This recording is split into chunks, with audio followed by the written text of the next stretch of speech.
Hello? Hey, did you know there's a guy called Wooly Gaming on Twitch? What? I was literally I saw somebody mention like a video or something you had streamed the other day. I'm like, oh, I'll Mm. go check out your schedule.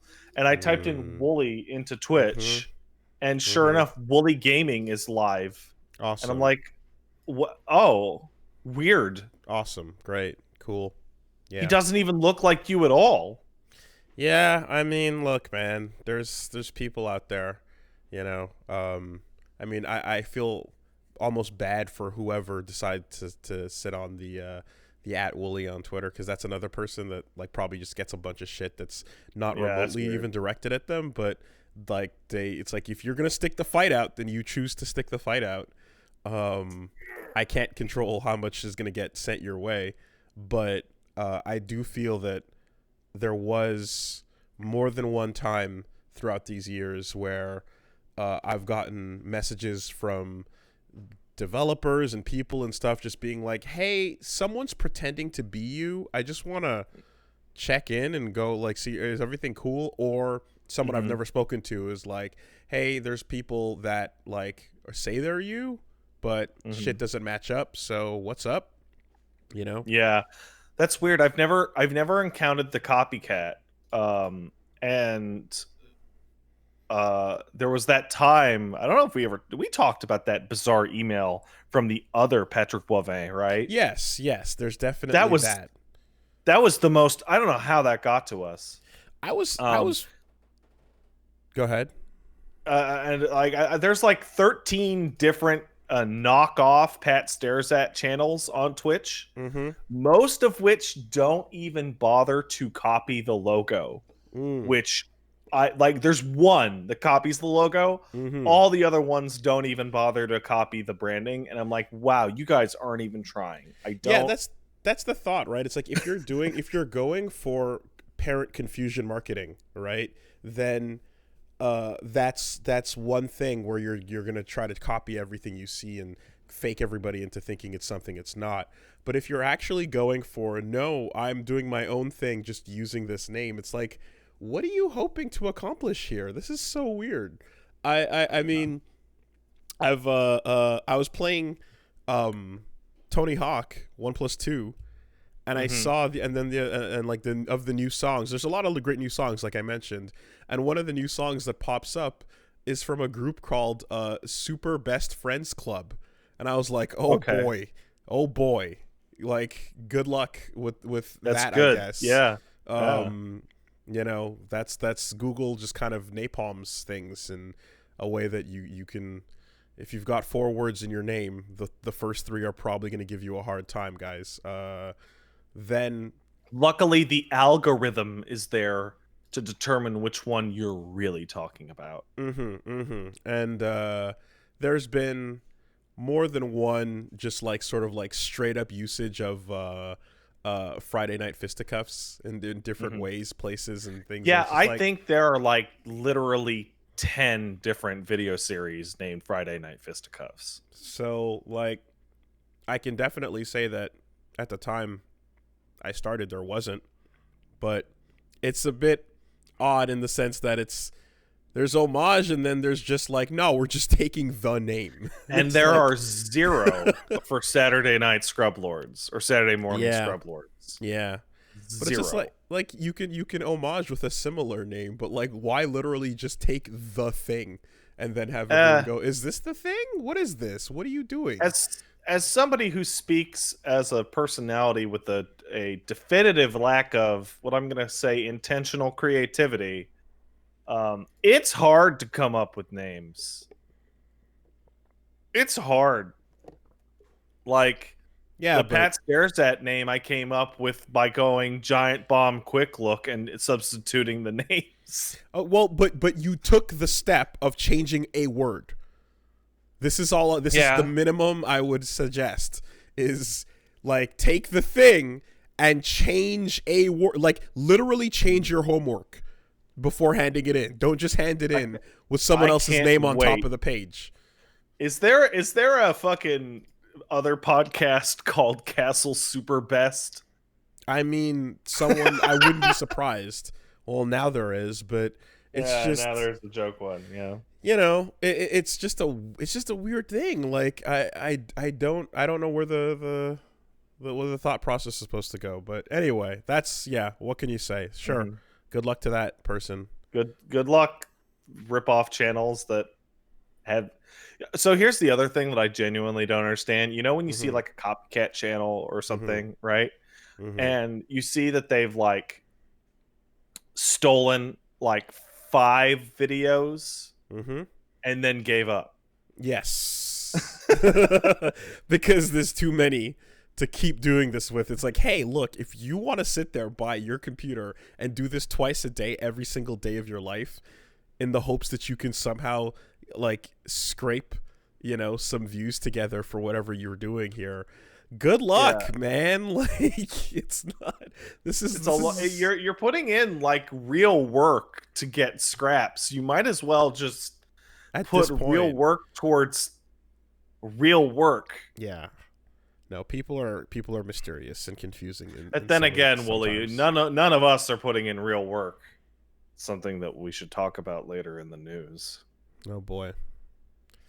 Whenever that Um. could be. Well, hey, look. I'll tell you what. I did put in some real work. In fact, this week I feel very productive. Oh yeah. I feel like I got a lot of things done this week, and I'm feeling good about being potentially good. Oh, potentially good. I like that. Tell me about your potentially good week. Well, in terms of productivity, I mean, Yeah. step one is I fucking got those windows all sealed up for the winter. Mm-hmm. Oh yeah, good. Yeah, me and Punch Mom got our material together. We did the little stuffing in between all the cracks and spaces, and then we That's put weird. the. I've never had to do that. Yeah, well, it's the kind of thing where it depends on what kind of windows you have and whether or not they're like modern, recent, and like really Yeah. airtight.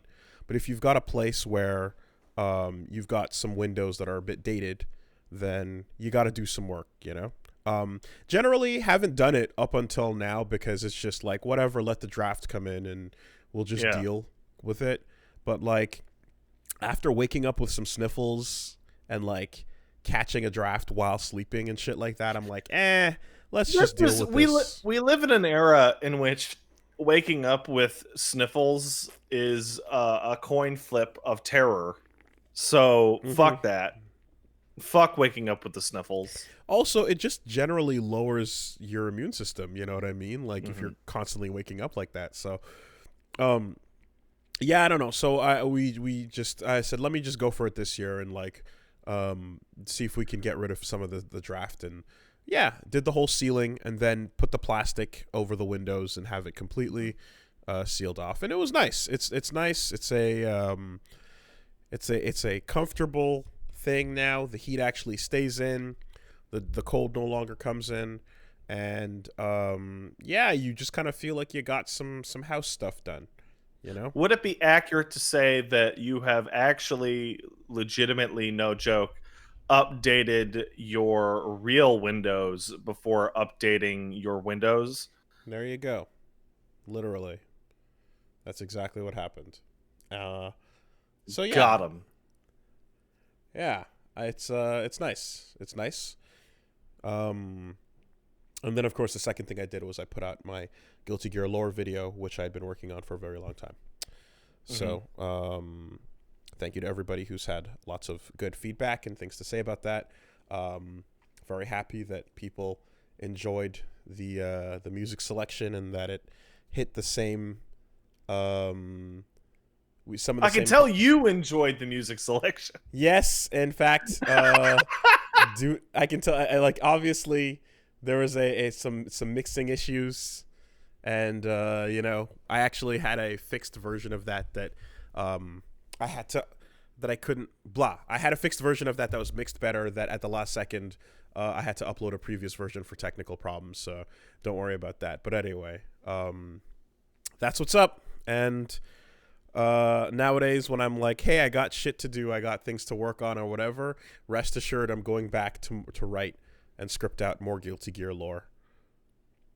That's basically the deal. I loaded it up and I saw that it come out. I'm like, oh, that's what you've been working on. I see that it's a half-hour video and it's before Guilty Gear. Like it's Correct. literally the opening page instruction manual, right, I of think we story.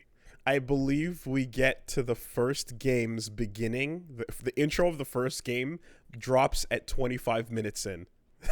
And all I can think of is that, like, man, and you haven't even touched the nightmare that is the dozens of mutually exclusive stories that you somehow have to figure out which ones count and which ones didn't. So, I'm putting the work in. Don't you worry about it. But Is the ending where Eddie dies when he tries to eat Sharon canon? yes. I don't think that. He gets obliterated. But I it's a don't little think bit there's things to it. There is a clear there's an attempt, and Sharon is clearly something else. And anyway, yeah. There's a whole bunch of places and things that things can go in, and there's a lot of weird pseudo canon events. That's the problem. Events happen and ideas occur, and there are things that are pseudo canon. So like discussions that could only happen when Cliff or Kai are facing justice still sort of do happen because they come to the same revelations / the outcomes occur, even though it's Soul who faces off justice, right? Yes. So like, what the weird answer to how do fighting game simultaneous arcade modes work is you kind of pick and choose which details you want to matter going forward. And when you're done with Guilty Gear, can you spend the time doing a lore background dive on Virtua Fighter? Is Sega gonna sponsor me? No. Well, then maybe not. I just want to hear about someone's attempt to even find out like anything about that game's story. Doral is a girl. She's a girl. In 3, she's Kage's mom. Yeah. In 4, it's a random lady, and then they try and do it to Vanessa, and then she breaks out in 5, and that's why her skin is suspiciously whiter. Listen, people who have seen like Punch Mom and Reggie and Min and everybody have seen me like kind of deteriorating with work on some days, and like being crushed under the sheer like ridiculousness of how much digging needs to be done and how much needs to be sorted through. And there's very few things that I'm willing to suffer through to get it all in, and Guilty Gear is one of those things. I can't say every franchise gets that same treatment from me, that where I'm willing to do this much for it. Let me ask you a question. This is my last question I'm going to ask about this today. Like 3.5 months ago, we were talking about Strive, and you said something about Guilty Gear 2 counting, and I started to like swear and curse. And you said, hey, Pat, you want to talk about the fucking backyard? And I told you to go fuck yourself, and I think we moved on from that segment. Was that before or after you already knew you were going to do this? That was absolutely after I had already started. Fucking yeah, because why else would you bother to mention the backyard to a human being? In fact, some eagle-eyed and eagle-eared listeners, or I should say bat-eared listeners, have pointed out that over the last couple months, I've sprinkled little tidbits of Guilty Gear lore into discussions just because it was on my mind, and it's the first place my brain went because it's all I'm fucking doing every day. Yeah. So I've dropped little bits and pieces of it over the last couple of months, like since before the summer. I've been dropping little things here and there just because it's on my mind, and like, yeah, you might have been able to put it together, Well, now that the first video's done, you get to take one day of break and right into the next one. Yeah, that day of break is already gone. I'm already, Yeah. you know. So, and yeah, it's but I mean at the end of the day though, it's very like you have it it's off of my chest, you know what I mean? Like it's out there in the world. So, at the very least I'm excited that like I don't have to fucking sweat that part of it anymore. Um and yeah, I can talk about it. So, And now you have a framework now I as have to a how to actually framework. do this shit. Exactly. And you know, um I have a template I can work off of, and I can just kind of go back in, put my head down by myself to Hmm. the grindstone, and yeah, and get the next one out there. So, you know, I saw some folks going like, "Oh man, what about the characters that I like, that I care about, that I have, that I guess they have no They'll get role in the there. story?" And it's like, no. This whole first part had nothing to do with Dizzy or you know, Dizzy any isn't even born for the at the entirety of in the. that entire story, in that part. Yeah, you have to like get to that. Eno and all these Dizzy's three people years don't show old, up. guys. Well, a little more than that, but you know, gear age is weird. It's like dogs. Like dog years. Yeah, Your and officer, it's fine. She's 18 in dog years. Is that what Kai said? Oh no, wait, he is the cop. Kai is the cop. Gear Kai is the years, cop. yes, gear years are different. Same thing for Sin. You know, things work a little bit Okay. differently. And for human beings, it almost works in opposite because May is super old, but she just happens to still be, you know, young and cute. But she's quite older than she looks, and that's all there is to it. That's all there is to it, huh? Yeah. But what about video games, Wooly? Well, anyway, we do have, in fact, a week of video games too. Alongside Tell that, me about one video game, and I then will. maybe tell me about a different one. Okay. I'll tell you about man, like this the density of the week now I think makes sense for some people in terms of just like as soon as I jump off stream, time to like get a snack and then sit down and get working on these other things because I threw out the VTuber project at the exact same time, are similar within, you know, a window of whatever, like a week Mhm. apart or so. So yeah, just overwhelming amounts of shit going on means very little going on in terms of my own personal gaming time. But what I did do on the channel was start Call of Duty Infinite Warfare. Why Infinite Warfare? That's the one with the space, Fucking knew it. and that's it. I fucking knew it. I knew that was the reason. Cuz I saw that happen and I was like, "Oh, well actually what I saw was somebody in my chat going, "Wooly's playing Call of Duty?" I'm like, "Okay, that makes sense after the Halo thing, right?" It's like, yeah, put your ankle. You did the Half-Life, you did the Halo. You put you're putting your ankle and up to knee, I suppose, into all these first-person shooty guns, right? Call of Duty makes sense, and I just made the assumption Mm-hmm. along the lines of, well, he did the Halo, Mm-hmm. is that I would have clicked on your schedule and seen uh, or clicked on your stream and seen Call of Duty 4 Modern Warfare 1. Sure. And I saw Infinite Warfare Yeah. instead. Yeah. And then my brain said, oh, because it's space. Yes. Correct. And And that's pretty much, that's, and yeah, and that's how it so went, didn't it? far, Call of Duty Infinite Warfare is my third favorite Titanfall game.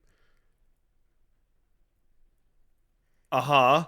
So Really? More than, I yeah, didn't like Titanfall 1 all that much, but that's because it didn't have that campaign. yeah, no, it's my third favorite Titanfall game. This is how we do. And there was, you weren't the only one wondering, because today and to date and every single day since, there's been some confusion as to like, wait, why not Advanced Warfare or whatever, and I'm like, hey, I said space, not spacey, you know, and in oh hey anyway, Hey, more importantly, that's wow. the other ones all came and went and they did their thing, and that's nice, but I don't really care. I don't. Mm-hmm. It's not. It's not what I'm looking for. I'm looking for the space stuff, and I'm looking for the crazy dogfighting and the ridiculous asteroid jet jump space battles with grappling hooks and sniping in orbit.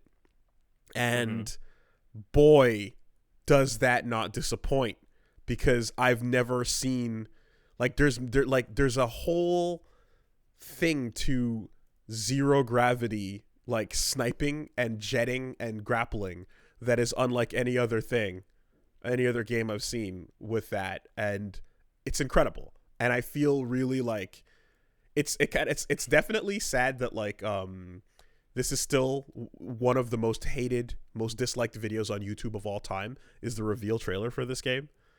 Mm-hmm.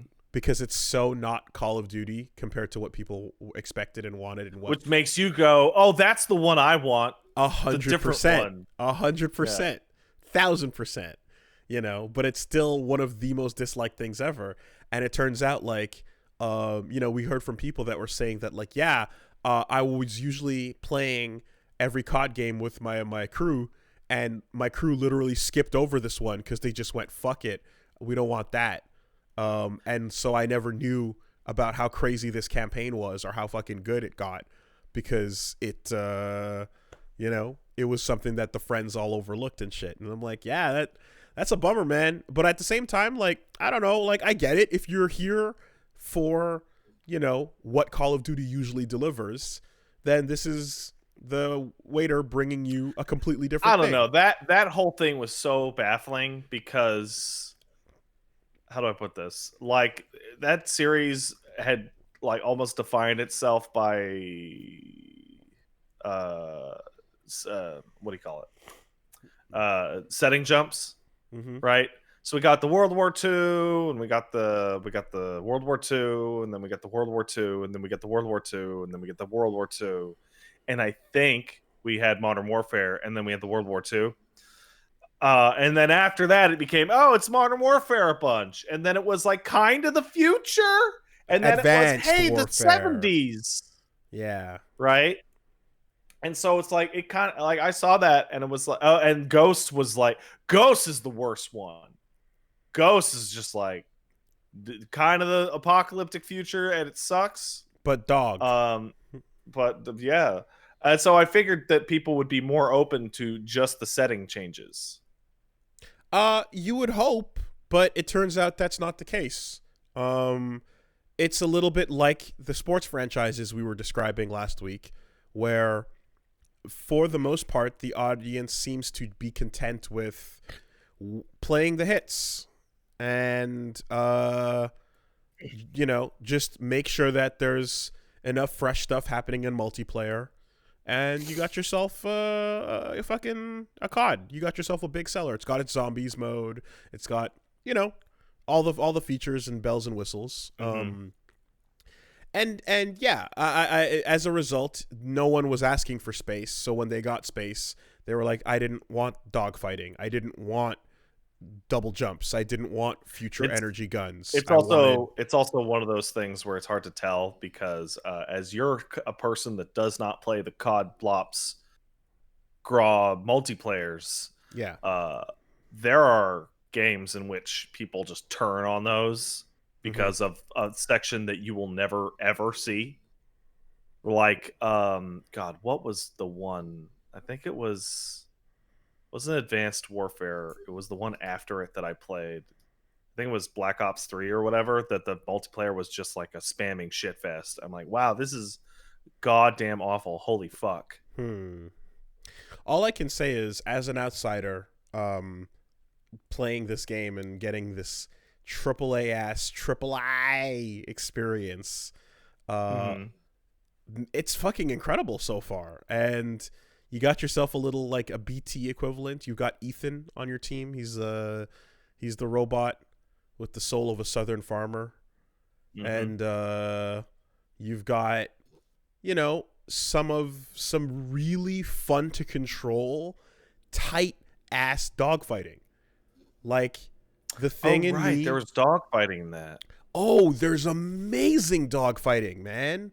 Like the thing in me that loves X-Wing versus TIE Fighter and a bunch of Wing Commander back in the day, like absolutely, like that part of my brain lit up because like it has really, it's like the ship you're controlling, it can really tightly turn.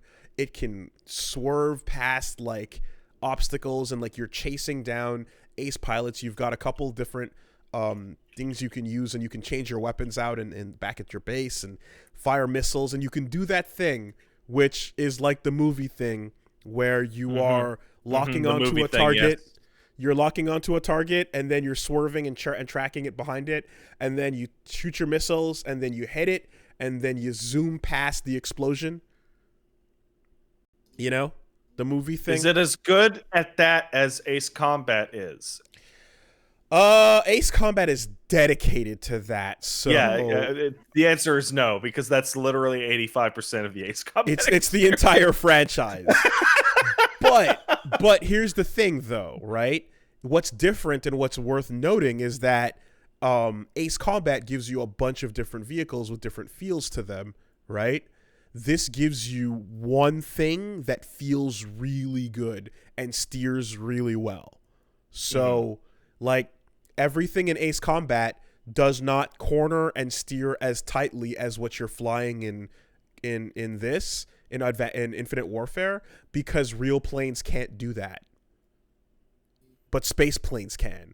Space planes can do all sorts of stupid shit. Yeah, so space. Like in the sense that you're trying to get a realistic feel for, you know, pitch and yaw and all that stuff.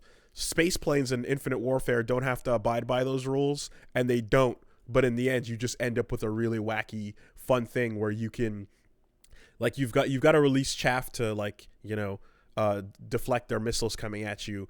But like, if you have enough of a distance and someone's like tailing you, like instead of even going for the loop-de-loop or the full Star Fox one, like sideways 180, you can just rotate on the spot as you're moving, as you're thrusting in a direction, and just start shooting back at it. Like, okay, it's kind of wild how you can pull that off and still not lose too much momentum, you know? Anyway, it's very, very fun, and I'm enjoying it. Was Captain Price in that one? I don't think so, but I don't remember anyone with that name. There's Sounds Reyes. Like a fake Call of Duty game to me. We've got a Reyes, so that's there. Yes, you can break physics in AC. You just have to practice to do that shit. All right, yeah, fine. No, that's, you know, again, I'm talking out of my ass here. I'm someone that doesn't have too much experience either way. But the point remains is that, I don't know. I can give my best assessment of the question I was asked. I'm gonna say that in a couple of levels so far as well. Well, first of all, there's a map where you select missions, and then there's side missions and main missions.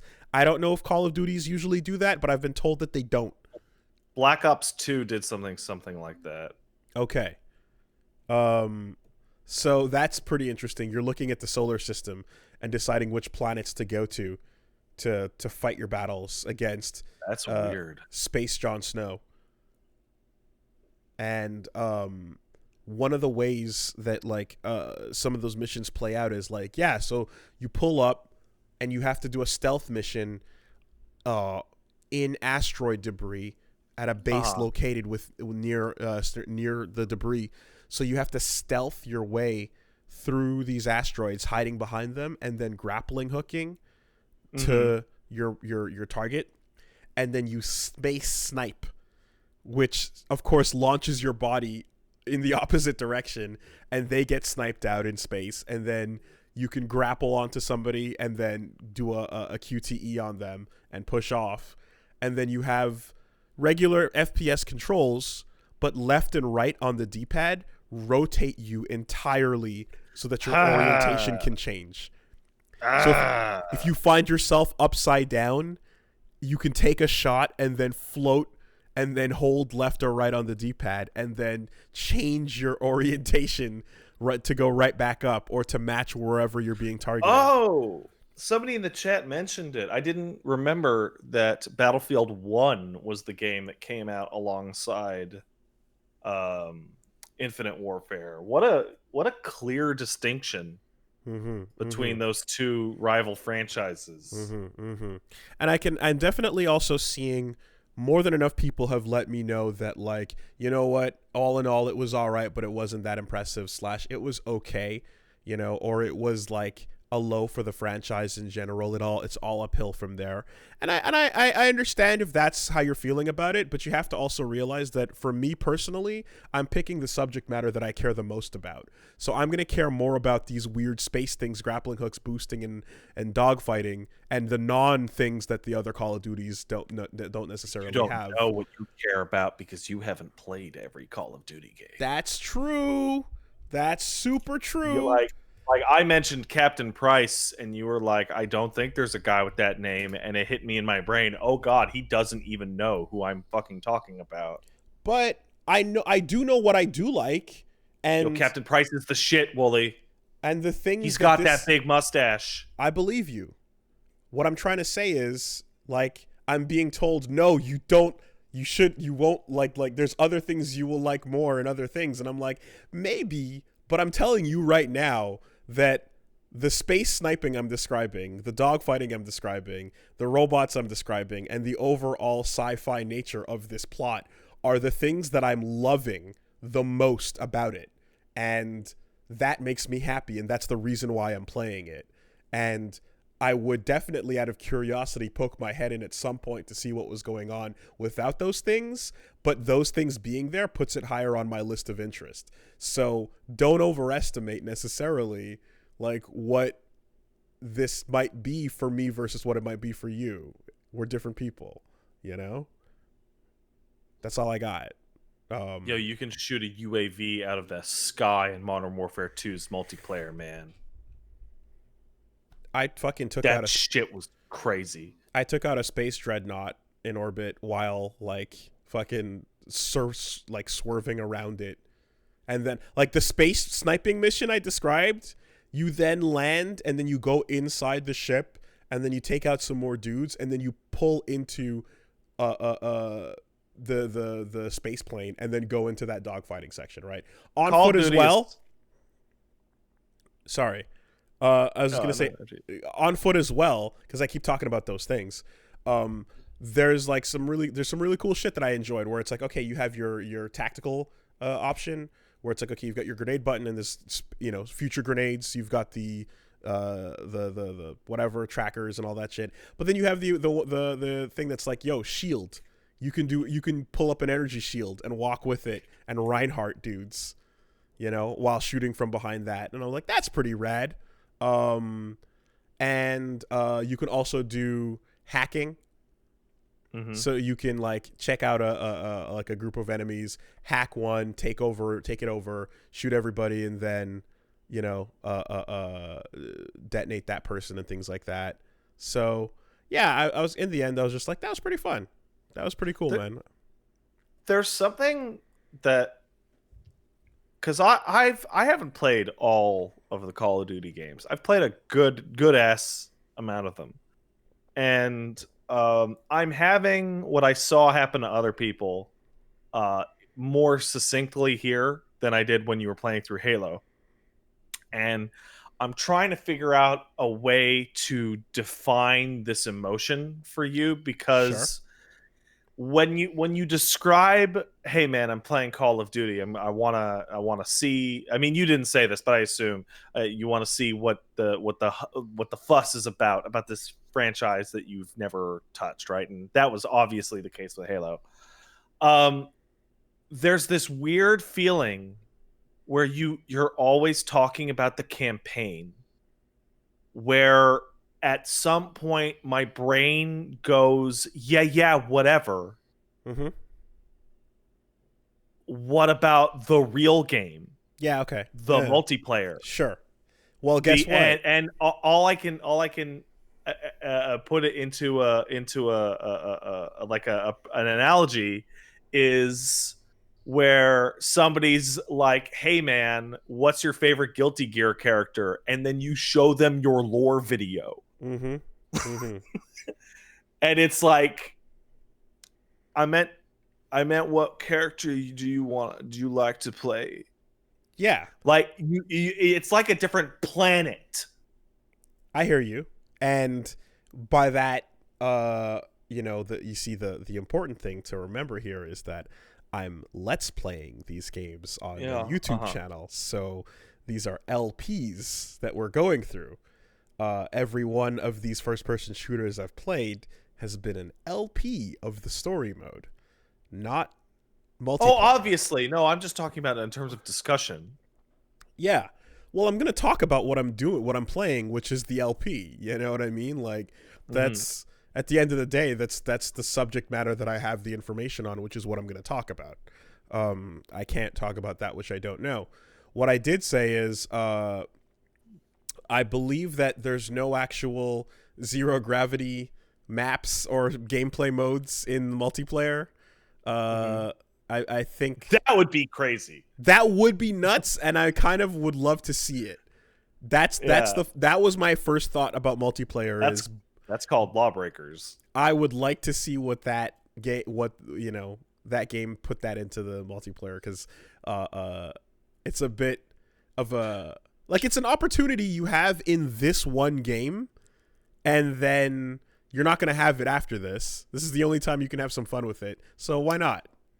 Do you remember, like 5 years ago or 6 years ago, there kept being, like back when game trailers still existed, this sentiment kept coming up over and over, which was, can we just goddamn buy the single player and multiplayer Call of Duty experiences as separate games? I do remember that. Activision kept going, LOL, no. And the reason for that is, like, now, like, it was always apparent, but now talking to you, it's even doubler, more apparent. Mm-hmm. In terms of, like, I could go either way and did so on several games. I knew like 10 people, maybe 20 or 30 people, actually, now that I think of it, that would play every Call of Duty as it came out. And the first thing that they did from COD4 onwards is there's an option in the menu that you can have the game boot into the multiplayer options. Mm-hmm. So that you don't even have to see the campaign button anymore. Okay. And vice versa, I knew a couple people who picked it up, played through the campaign, and then immediately sold it. Because all they wanted to do was play the campaign. Right. That fucking franchise has like 100% two audiences. Like completely different audiences. It's like Sonic. Yeah. I mean, again, I'm playing the game for Let's Play purposes. It would be very different if I had a bunch of friends that were like, oh, yo, come, we're going to jump on and play this, and let's go through this whole multiplayer suite and, like, experience this side of the game and stuff like that. And I start putting in that sort of time. But, like, my entire reasons for picking up from the jump are not that, so yeah, they're like, again, it's there's a bit of a different factor here from the standard, like, grab it with your friends, go play online, play multiplayer, get into that for a while, and then eventually drop off, or whatever the case is. That's where you heard that guy with the crying baby in the background, yeah and who was like, no, it's fine. That's where that guy lives. And I mean, this is self-evident when I'm, like, playing it and streaming it and, like, doing it as, for, like, on the channel and stuff like that. When I'm talking about it as, hey, what'd you do this week, then it's easy to kind of forget the context that I'm playing it in. But the context is everything. It's very important to the discussion. Come to think of it, so that whole argument over the multiplayer versus the single player became even goofier when the zombies mode became really popular. Mm-hmm. And people wanted that one by itself also. I mean, I booted it up for a second. They put a lot of work into that too, right? They did. And it became clear that like you're never going to get them separate. But the solution that Activision hit on was, well, we'll try and include all the modes. So maybe you'll like 2 of them. 2 for 3 isn't bad. Right. I mean, and then they made Warzone, which is just like, Fortnite. Yeah. Looking at what, at that main menu and just seeing like, oh yeah, man, 3 big old modes there. I was just kind of just like, yeah, okay, well, I know which one I'm here for. Certainly. And yeah, if you were here for another one and that's what you're kind of paying attention to and that disappoints you, then like it's super clear and obvious why, this kind of was the least well received, right? Or I don't know if it was least well received, but it was one of the least well received Call of Duties. But anyway, to more to the point, is just in the campaign, so far so good. Very much fun with the wall run, very much fun with the abilities and the tech and all the fancy new futuristic stuff. And yeah, I'm just reminded of how close it was released to Titanfall 2 and how dumb that was. Why that just absolutely shouldn't have been the case, considering that's not a regular shooter and that these two things are so close to each other with this. And I'm pretty sure, like, if we go back, I don't know, Feel we so like bad for Titanfall. Yeah, if we go back to like the reveals of these various Call of Duties over the years, I'm pretty sure that like when we first saw the trailer for this one with the double jumps and the crazy space shit, that I actually was like, oh, whoa, what is that? Holy fuck. Like I remember it's Call of Duty and you're like, I remember from the jump when we saw that, I was like, wait, they're doing what? What's all this Titanfall stuff I'm seeing?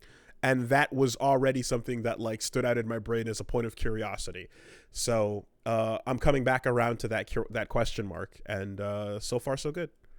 Does this mean after Infinite Warfare, you'll be getting to Killzone? Because that's all space war. Clearly, that's the next place to go. If As not, somebody who's played every Killzone game, Lawbreakers. don't play any Killzone games. That's my advice to you. Yeah. No, I wasn't necessarily planning on it. Thanks. Cheers. But yeah, that's the CODU. And Wait, CODIW. that is awkward to pronounce. It is a little bit weird it's not even like COD, Yeah. It's not COD Blops, I'll tell you what. No, and and listen, if you're out there and you're already writing the message to be like, hey man, after this is the COD, you should really get it. Just stop. Don't send it. Oh, well, I mean, don't send it. I don't need to know what the COD is. Guys, to get into after don't this. worry. You don't need to send it. You don't need to send it because we're doing it right now. So it's Modern Warfare 1, Modern Warfare 2, and the first Black Ops.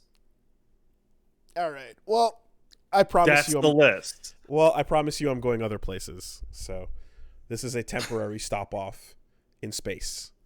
For space. And then I'm going other places. But cheers. I saved you from that message. I saved you. I already got 5 of them. Like you didn't save me from shit. I'm saying it because they've already been coming in all week. I saved you. People have been stepping up to the plate to be like, let me be your Call of Duty fucking Sherpa, and I'm like, I'm really good. I don't actually want one because this is not. That is. You're interpreting my curious peek in the doorway as a decision to commit to a length of games that I promise you I will not be doing. So just pipe that excitement down. Sherpa to the most mass market annual franchise that exists. Like, really? Really? Because it's a thing that they know. If you really want to fucking play Call of Duty, you got to go back and play Medal of Honor Allied Assault, because that's really the first Call of Duty game. I mean, it's we know what this is. We've been over this. I know this thing. I know it really well. I've played it for a long time. He doesn't, and I think if I can get him to know it and like it the way I do, then that'd be cool. That's the end of the thought. And God bless. But it really is not a declaration of entry into the COD franchises. It's not. So, to be fair though, when you did all those Halos, you did set a precedent. Yeah, I did for Halo, because it was Halo. Oh, you think no?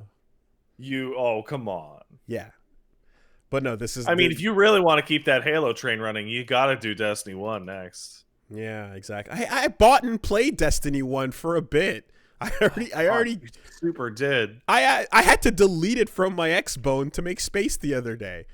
Yeah, I remember being baffled that you even had it. I totally played a bunch of Destiny 1, and then I was like, I'm good. I had my fill.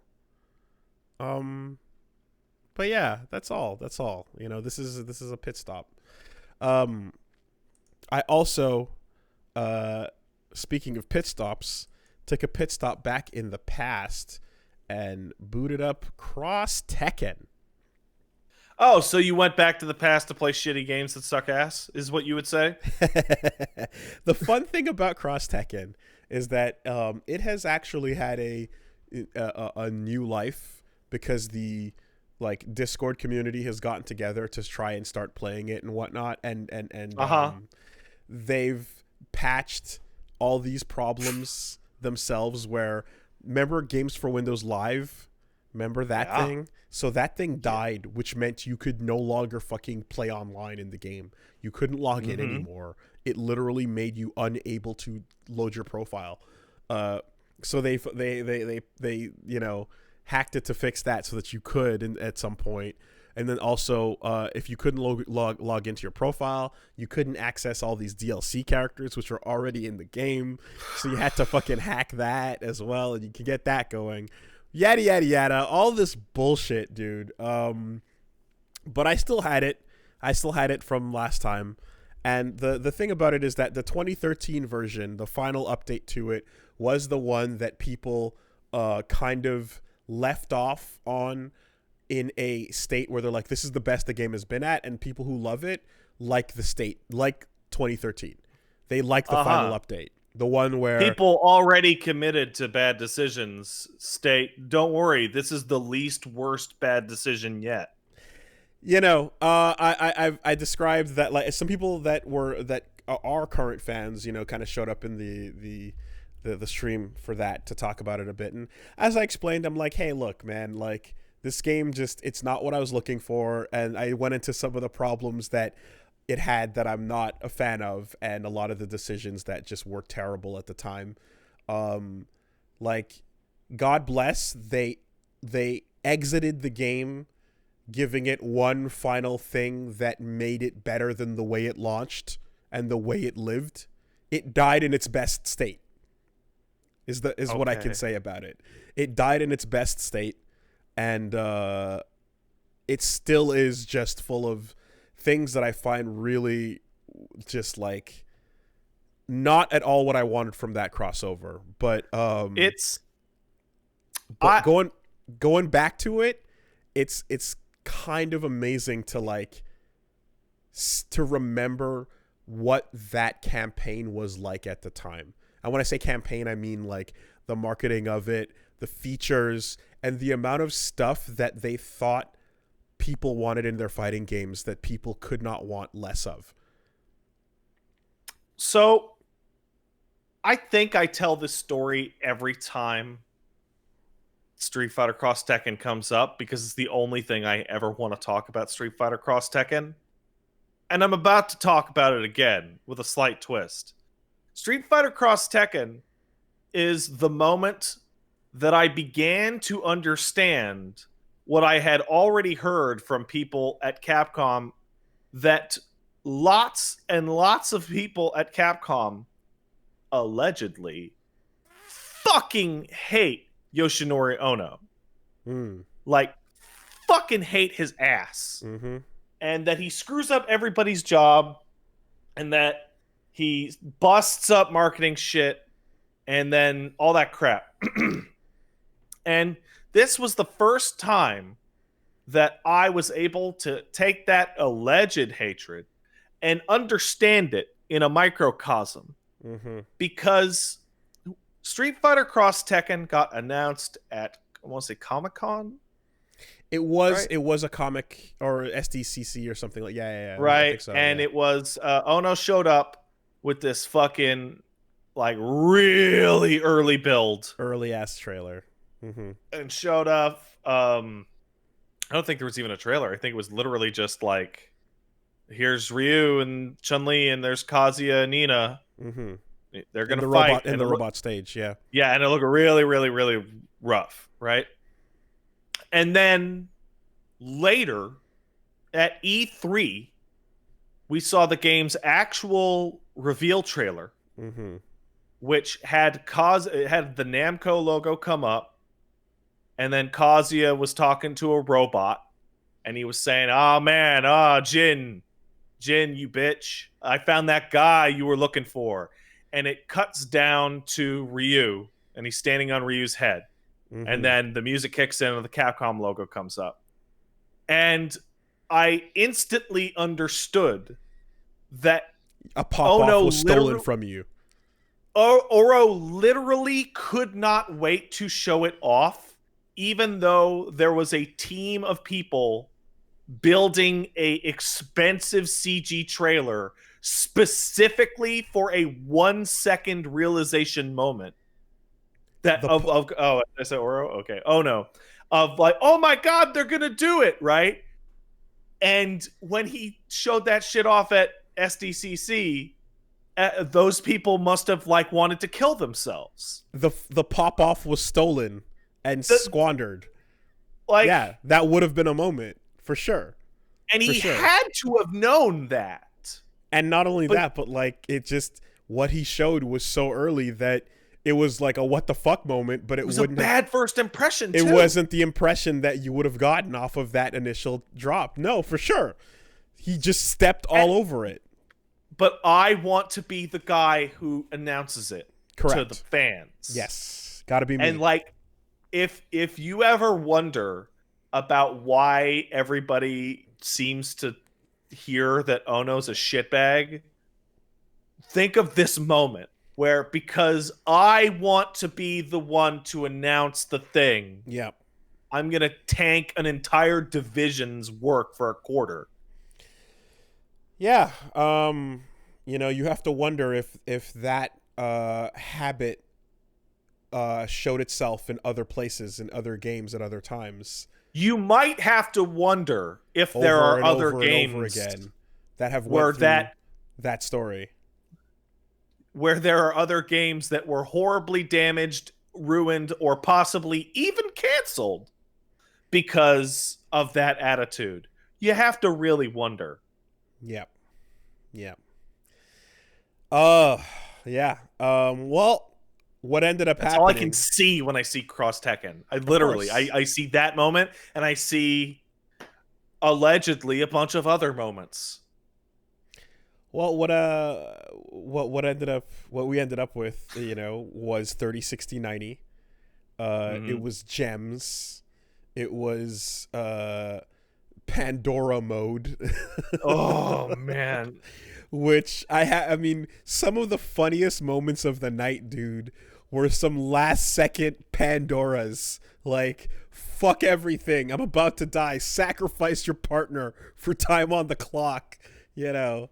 And it's so fucking baffling and weird that there's one moment where Reggie activates Pandora, and then someone else we're fighting activates it right afterwards, and then the timer hits 0, and Reggie has more life, but because he activated Pandora first, he loses. And you're just That like, shit was so awful. what? It was incredible. And like the attempt at micro mini buys in the form of like selling these gems that no one wants at all. And then of course the absolute infamous on disc DLC situation where it's all already there. The data's there. You're downloading an unlock key for 12 characters or God, there was whatever. an interview. I forget who it was, but it was with a former Capcom USA staffer who we talked about it when the interview came out, but I need to bring it up again, where they saw that on this DLC thing, and then they told the people, motherfuckers, you can't do this. People are going to find this in 2 seconds. They're going to be so pissed off. And the answer that came back from Capcom Japan was, how are they going to find out? Who would like rip a console game that's illegal? Like, that was the actual real response. How would they ever possibly find out? How could anyone find out? That's against the law. Well, listen, we went back down memory lane for that, and you know, you got to look at it with honest eyes. You got to look at the game through honest eyes. Uh-huh. And I think we did. And you know, went back to the characters that I remember. I played Steven Ogre, and just looked back at what this was. All those backgrounds that were just so busy and nuts. Like, they were all these overdone backgrounds. It's the only of all of those games that I would have actually considered playing matches in training mode, because the fucking backgrounds are out of control. I'm looking like there's the one where you're in the hovercraft and then there's a mammoth with Pandora markings chasing you, and another hovercraft in front of it, and like you're just like, and it's like just this whole racing thing, and you're like, this could have been, if you just got rid of every one of those things and made us fight in the ice outside that we're rolling on, that would have been fine, you know. But like, we're just overdoing it with all these ideas, and I legitimately think the best thing that I can say about Street Fighter Cross Tekken is that when I picked up Kazuya and I did an Earth Wind God Fist and it went straight through somebody's fireball and fucked their ass up, I thought about Tekken Cross Street Fighter, and I was like, oh, they'll be fine. Mm-hmm. When they put a fireball character in a Tekken game, they'll be fine. Well, and so when Akuma got announced, I was like, oh, that's fine. Yeah. That 1 second of, okay, yeah, no, that was the best thing I got out of Street Fighter Cross Tekken. I mean, and you know, there's still lasers and Eliza and you know, all kinds of other True Ogre projectiles fire at breath. this point. Yeah, I mean, there's a bunch of projectiles in the game now, but like, they figured it out. The geese as well. The state though of like a lot of those characters, where I remember just like the amount of like just in gameplay stuff. There was just like infinite jab loops with Cammy and weird floating juggles with Jin that resulted in touches of death because he would tag out while he was doing a spinning launcher on you, and like just so much busted shit that, you know, it's frozen in time. And again, I believe that stuff got patched out towards the end of it. I went back, I was playing Steve and I was playing Ogre, I was doing my bread and butters, Reggie was doing his thing, and like we just had fun with what we had, you know, which is like memories of a time, man. But I'll just, the most important thing that we recall in at least the Montreal community was you know, the best player here for a while, and you know, the champion in general of Montreal, Chirithi, our boy Henry, day one, week one, when it was at the meetup, like everyone's giving it some time, figuring it out, pressing the buttons, trying the teams out. He plays it for about an hour and just goes, all right, I'm done. And Yeah, I'm out. We're like, wait, what's up, dude? what's going on? And he's like, shit's whack, dude. And he's like, we're like, really? Like, just after your first sit down, he's like, absolutely trash. You know? And like, he felt it immediately. And I was like, wow. Like, he fucking just in the bones, you know? And I was like, okay, like, that's where it is. That's the state of affairs, you know? But yeah, so that's coming up on Getting to Fighting Games. A look back at Street Fighter Cross Tekken with honest eyes. If you want a like 1 or 2 minute breakdown of everything you need to know with just how bad Cross Tekken was at its worst, I just found and tweeted out a video called Evolution 2K12 Street Fighter Cross Tekken Grand Finals, in which it's Rolento and I forget who the fuck it is versus Raven and Bad Box Art Mega Man. Oh, it's Rolento and the little cat Kuro. And it is just like, did you know that Rolento can just jab you to death and you can't escape, and that that fucking Raven has a good combo that you can just do and then switch to Bad Box Art Mega Man and then just fly into the air and clip out of the stage to time it out? Lame it out. That's a great. Oh, but if you get Kuro in, Kuro can do fucking EWGF style uppercuts on you in the corner infinitely, and even though it stops doing damage, you can't fucking move. You're stuck. Lame it God out like damn it's it. lame it out like it's Cross Tekken. That's you know, that phrase has weight. It has collateral. Yeah. So that's coming up on Getting to Fighting Games. That's a good time. I want to say, yeah, we had those two, and then yeah, I think we kind of finished off the night. Yesterday, I got an invite from my friend at True Underdog Gaming, who does Mortal Kombat content. Shout outs to his channel. He's got lots of MK stuff and other fighting game stuff in general. Invited me to jump in on a game of Among Us with the other MK content creators out there. So I believe it was being hosted by Perfect Legend. So we jumped on, played some Among Us. I got to see what was going on and how this game works, and I got a feel for it, and I can definitely see how this is a game that, like, you have a wild advantage if you have memorized the maps and door adjacent situations and vent situations, because like, yeah, simply getting the locations of where everybody is and knowing the maps means you can already put things together as of like round one. I have a different strategy. Okay. If you can yell louder than everyone else, they will throw you out of the airlock at the start of every game. This is true. If you don't have what I was describing, you can go for the pure mind game strategy. Now, too much silence is too sus. Too loud is too sus. You got to find a real happy medium of cooperation.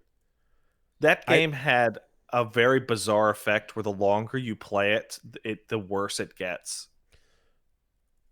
Because people's habits become too clear? No. People start like you described memorizing the map.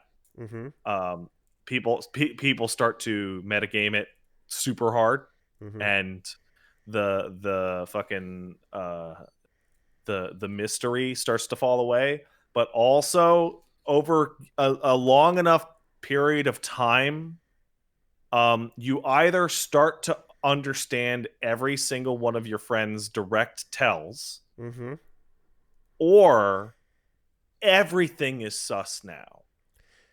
Talking, sus. Sure. Not talking, sus. Not talking enough, sus. Found the body? That's a self-report. That's sus. Okay, but you see, the thing about what you're saying, though, is that is specific to the group you are playing with, right? this is going to change drastically with a different group and a different flavor. That's sus. I feel like the group I was playing with, there was a bunch of people that I didn't really know, but was able to figure out very shortly that, like, hey, someone often takes the lead as soon as a meeting is called, right? Yeah. As soon as a meeting is called, someone takes the lead and goes, all right, what'd you see? What's going on? Ba-da-da-da-da-da-da. You know what So that is? What? It's sus. It's sus, but it's not if that's what was happening from the jump. What's sus is when a meeting gets called and then that person suddenly does not take the lead, does not have anything to say, and is no longer down anyone's throat, right? When behavior becomes inconsistent, you can kind of see something going on, right? And so, sure enough, in these moments, when someone is like going from full on aggression to passive, I hope no one pays too much attention to me, and it's like, we've been paying so much attention to you up until now. How the fuck is this gonna fly? And it's like, it turns totally that, like, yeah, if you notice this, that person is mad sus. The problem is that if you catch on but you're already dead, you can't talk. And motherfuckers just have to, like, you have to hope that the rest of the team can figure it all out, but their capabilities are out of your hands too, so it is what it is. It was very fun. It was fun. I would suggest that if you can grab a group of 5 to 8 people to give Project Winter a shot, because I genuinely prefer Project Winter, mainly because Among Us is really simple and really fast to get into, but it eventually just evolves into yelling at everyone that they're a liar. Mm-hmm. Whereas Project Winter does have like more video game to it. Okay. Also, if you are interested in these games, there is Unfortunate Spaceman. I heard that came out. I don't know. Seems bad though. Okay. Yeah. Unfortunate Spaceman, the weird bad one. I do believe that, like, the simplicity of, like, how little there is to grasp with Among Us is part of its key to being as popular as it is right now. But yeah, I played a first game with a group. We won that. Second game I ever played, I was the imposter and totally fucking crushed it, and won my first imposter game. And I'm like, okay, I have a very good idea of what's up right now. You know what? I might have a more might have a harsher eye on Among Us than the others, because there is something to do with the seeding of Among Us, like imposter things. I played maybe 100 games of Among Us. I got to be the imposter twice. Whoa. Okay. I did a stream of it with Ed Clemps and Butterbuns and Plague and all sorts of people. We played for 3 hours. I did not get to be imposter once on my own goddamn stream. Wow, that sucks. It sucked. Okay. Yeah, no. I RNG got it. Sucks. I'm trying to remember if I got it twice. I think I got it twice over the course of 1 hour of playing, which was maybe like, 6 or 7 games. And it was a full room, so but hey, that's if anything, that's a good stat. You can just keep telling people, hey, look, man, I'm always team. I'm always crew. Yeah. So and yet I was always the first person ejected because I was so finger pointy, even when I was right. Oh well. I will say the one thing that I do miss from Spacemen and Winter in Among Us, that like the game structure just doesn't support it, is that Spacemen and Among Us have the situation of I think that guy is the monster / imposter / traitor. I'm going to shoot them. And everyone else is like, oh, that means you're the imposter / monster / traitor. Mm-hmm. And then they kill them. Mm-hmm. but they were right. Right? Because you can't have there's no actual combat in Among Us. Yeah. Well, because I mean, if the imposter gets like two people in a room, can they always will they always win? If the imposter gets two, like hold on, like people hold on, because what like Among Us? Sorry, the other game you're describing, you said it has more game things going on, but is there combat outside of the discussion? Yeah, right. there's combat. So like there's winning and losing. And right. So you can win and lose outside of the concept of just ejecting people out the airlock. Yeah. I right. had a game in Project Winter in which like one of the things that happens is you'll get teleported to the ass end of the map, and then everybody has to get back to the campfire. And sometimes people just don't come back, and you never find out what happened to them until the end of the game. So so like that's a very different game, because the whole point of Among Us is that you're discussing to try and catch the person, and being caught in that discussion in and of itself is reason for the game to be over. Not that you have to find them and then defeat them. Mm-hmm.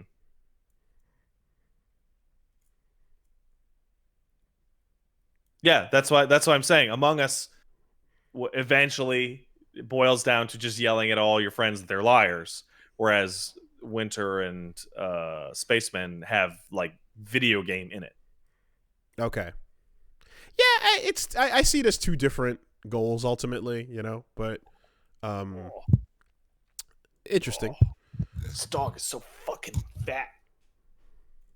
But yeah, that was fun, and I guess so I intentionally just kind of like I was relaxing, and taking a little break while playing it, so I wasn't running a stream at the time, but I do intend to, so I want to say next Saturday, which I believe is in fact the 31st, going to be getting the quarantine group together, and we're going to do some Among Us, and we're going to do some Phantasmophobia, I believe is the name of the game. That's not the name of the game. Foria? So I have never said this game's title correctly on the first attempt, ever. It's Phasmophobia. Whoa. So almost everyone I know, including you, thinks of the ancient adventure game Phantasmagoria. And just starts to fill in some blanks. Yeah. Absolutely thought of Phantasmagoria. Phasmophoria. Okay. Phobia. See? Oh, that's hard. It is. Brain doesn't like it. Brain hates it. All right. Well, it's the fear of ghosts. Fear of ghosts. Yes. So anyway, the crew, alongside Punch Mom and Lil V and Jill, we're gonna all play some of those games on Halloween night. So that's coming up on the schedule. Please look forward to it. Yeah, I think that's pretty much. That's fine enough to leave it there. Though if you haven't, check out Woolly Versus. You can see a lot of new stuff going on. We're currently playing through Call of Duty Infinite Warfare. Currently playing through Mario Galaxy 2, as well as 13 Sentinels. And, weekly fighting games. We got Guilty Gear Lore. Episode 1 is already out. We've got a bunch of random VTuber shitposts that are a thing. And it's a weird-ass channel. But, it's kind of like, at this point, it's becoming what is known as an old-school Let's Play channel. Just in that it's... What's the old-school part? The formatting of the way the channel releases its content, not the actual content itself. All right. I saw someone refer to it that way, and I was like, huh, yeah, I guess that kind of is the deal now, since times have changed quite a bit. But you know, we're still doing it. We got the episodes coming out, and yeah, more stuff to announce this week. As I mentioned, the Halloween thing's going down, and then you'll be seeing more other unusual content. I mean, we'll talk about it, I'm sure, in a little bit, but on the Twitch, which is, again, also, you got youtube.com/WoollyVersus. You also got WoollyVersus on Twitch. Personally, with all the DMCA stuff going on, my biggest risk was a lot of the music that gets used. So at the moment, my past broadcasts have been cleared out. Don't want to get into any issues there. So we're taking most of that risk and eliminating it. And then when it comes to the clips, that'll be sorted out afterwards, more individually cleared. But for now, as a mass general action, I mentioned it on Twitter, but I'll just mention it here so that everybody's aware. The highlights do still exist. And of course, you can always go to the channel, watch the anime, which is actually overall great way to support. But for the Twitch right now, the past broadcasts that are automatically logged are going to get cleared out so that we don't take any risks, because Twitch apparently just doesn't want to or will not develop a method of telling people what the content problem is. I understand that this was coming for a long time. I just don't understand why they did not develop a method to support pointing out the infraction content and allow people what's to really treat funny it accordingly. Because that it's insane that YouTube has an upper hand on this. What's crazy is that telling you what the infringing content is a legal requirement of the DMCA. Interesting. Twitch is actually straight up breaking the law towards us in terms of not telling us what the specific DMCA violations are. It feels almost like they had to roll out the punishments, but they did not yet have the notification solution worked into the system. Yeah, so this has been coming for ages, and for some reason, they have decided to wait until the absolute dead-ass last minute when they were actually being threatened with lawsuits to do anything. And the do anything was tell us all to get fucked, and then roll in their Audible Magic subscription, which is basically a content ID system, into clips and VODs to try and preemptively get your DMCA things killed before fucking RIAA robot does it. As such, over at Pat Stares At, my fucking what do you call it? My VOD archive highlight things are currently sub only. However, you can watch them all on the YouTube channel. They're all there. And I recently took the dramatic step of deleting every clip off my channel. After speaking with Max about it for quite a time, and then taking a look at it myself and been like, oh, I can't sort through these. Jesus Christ. There's like 100,000 fucking clips here. On the plus side, I was able to, and did, download the top 540 clips. I just looked for any clip with views over 1,000. I didn't ask for top 540, but that's what I got. Which they're sitting on my hard drive. Which I will probably throw together in some kind of super cut at some point. Yeah, I had some similar plans, but I'm going to attempt to avoid the purge. I have to go right now. Okay. That dog needs to go to the bathroom. So right. I have to go. Excuse BRB. me.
We all okay? Apologies to everyone, particularly the live viewers for that delay. But that answers the question that I get almost every day of, why do you keep the leash on him? Because when the dog needs to go, he can either go outside or eventually he'll go inside.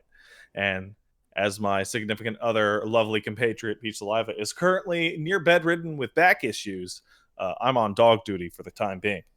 Well, as Jurassic Park said, when you gotta go, you gotta go. Yeah. That being said, I gotta say, I am proud of myself for being able to look at the dog and being like, that dog's gonna piss. And then you take the dog out, and the dog pisses all over the street, and you're like, yeah, you pee on that street.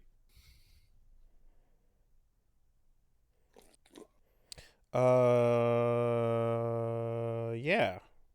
It would be nice if Twitch managed to figure out how to fucking tell Yeah, people it'd be what nice. they need to delete. Right now, I'm seeing people go through their things, and Max has done the purge. I've He got seen. rid of almost 500,000 clips. Mm-hmm, mm-hmm. I Did he saw. do his VODs as well? I'm not sure. I don't think so. He didn't mention it. And like, yeah, the highlight thing. I was planning to do something with that as well. Personally, there's an esports channel that like had to clear out like fuck tons of stuff they had, like just people kind of preemptively doing these things. And like, I'm reminded of like some of the panic deleting that was happening back when we were first hearing about the YouTube for kids fiasco. Yeah. And it feels as if every time a major change happens in this domain, there's a widespread panic because it's unclear what the communication is. And we're watching an industry get regulated as we go, Mm-hmm. where they're literally inventing and figuring out the regulations of this thing while we're already doing it. So a bunch of trains that are already rolling down the track have to figure out, like what is and isn't okay and how to handle these things. And it seems like when enough people tend to be upset and clearly loud enough about the problems, it takes a while for them to do things to fix it, but they eventually do. Um, but like as far as like this is concerned, like the fear of getting struck once and then the messaging of the letter, I don't like that. Like I want to say Slasher was posting like some people's letters they saw where the text was literally like, you got struck, you don't know why, and sorry, but if you get struck again, you might lose your channel. Check out our workshop about copyright. It's like, bitch, I know how copyright law works better than some lawyers at this fucking point. Like just, Uh, you got shot, you don't know how or why or who shot you. Don't get shot again. All right. so somebody asked in the chat, which is a great question, why delete clips? And the answer to that is a little weird. So the DMCA, which is an American law, which pisses me off that we have to deal with it at all. But the DMCA says you get 3 strikes, and then the service that you're running with has the necessity to kill your channel of whatever. So everybody's afraid of 3 strikes. It was the same thing on YouTube, same thing on Twitch. So the problem is that Twitch has clips. Twitch has used something called Audible Magic, and what that does is that if you ever go watch a VOD of like a Microsoft press conference, you'll notice that a ton of that fucking thing is muted. And that is good enough to get around a DMCA claim because Twitch muted it for you and said, well, now there's no copyrighted anything, right? And that's been a pretty good solution so far. The problem is that clips don't use Audible Magic, and each clip constitutes a different infraction.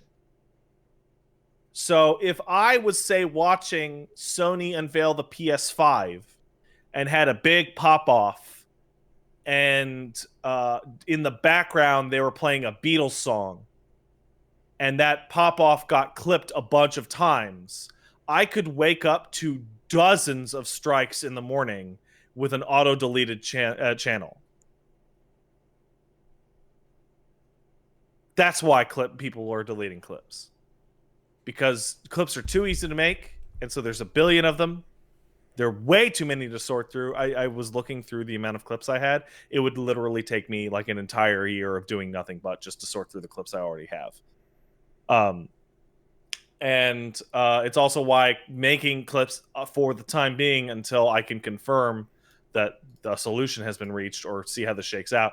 Like, you can't make clips on my channel unless you're a subscriber, because I just need to dramatically cut down on the amount of clips being made.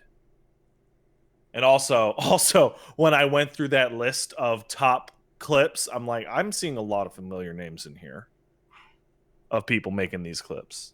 I'm seeing a lot of consistent shit posters in chat who are clipping the best clips. Well, ideally, I'm going to take all that shit off in like 2 weeks or whatever, but fucking who knows? Yeah. I might end up going through similar motions. At the moment, I'm going to try a couple other things first, because, you know, again, it sucks. You don't want to have to delete shit. I would like to avoid that if possible, but if it seems like it can't be done, then I might just follow suit on on that and do the same thing over on Woolly Versus, because, you know, yeah, it like you said, it only takes 3, and there are hundreds of thousands of clips we're dealing with. Many of them are of the same moment. The same moment clipped 3 times is 3 infractions. Yeah, great. What a shit show. But that's what we're currently dealing with. Anyway, but that's me, though. I have to say, though, before we move on, I really do appreciate, I put up a bunch of tweets that was like, hey, I have to do this because I could lose my job at any time. And the overall response from everybody was like, oh, yeah, totally, dude. You do whatever. Fuck.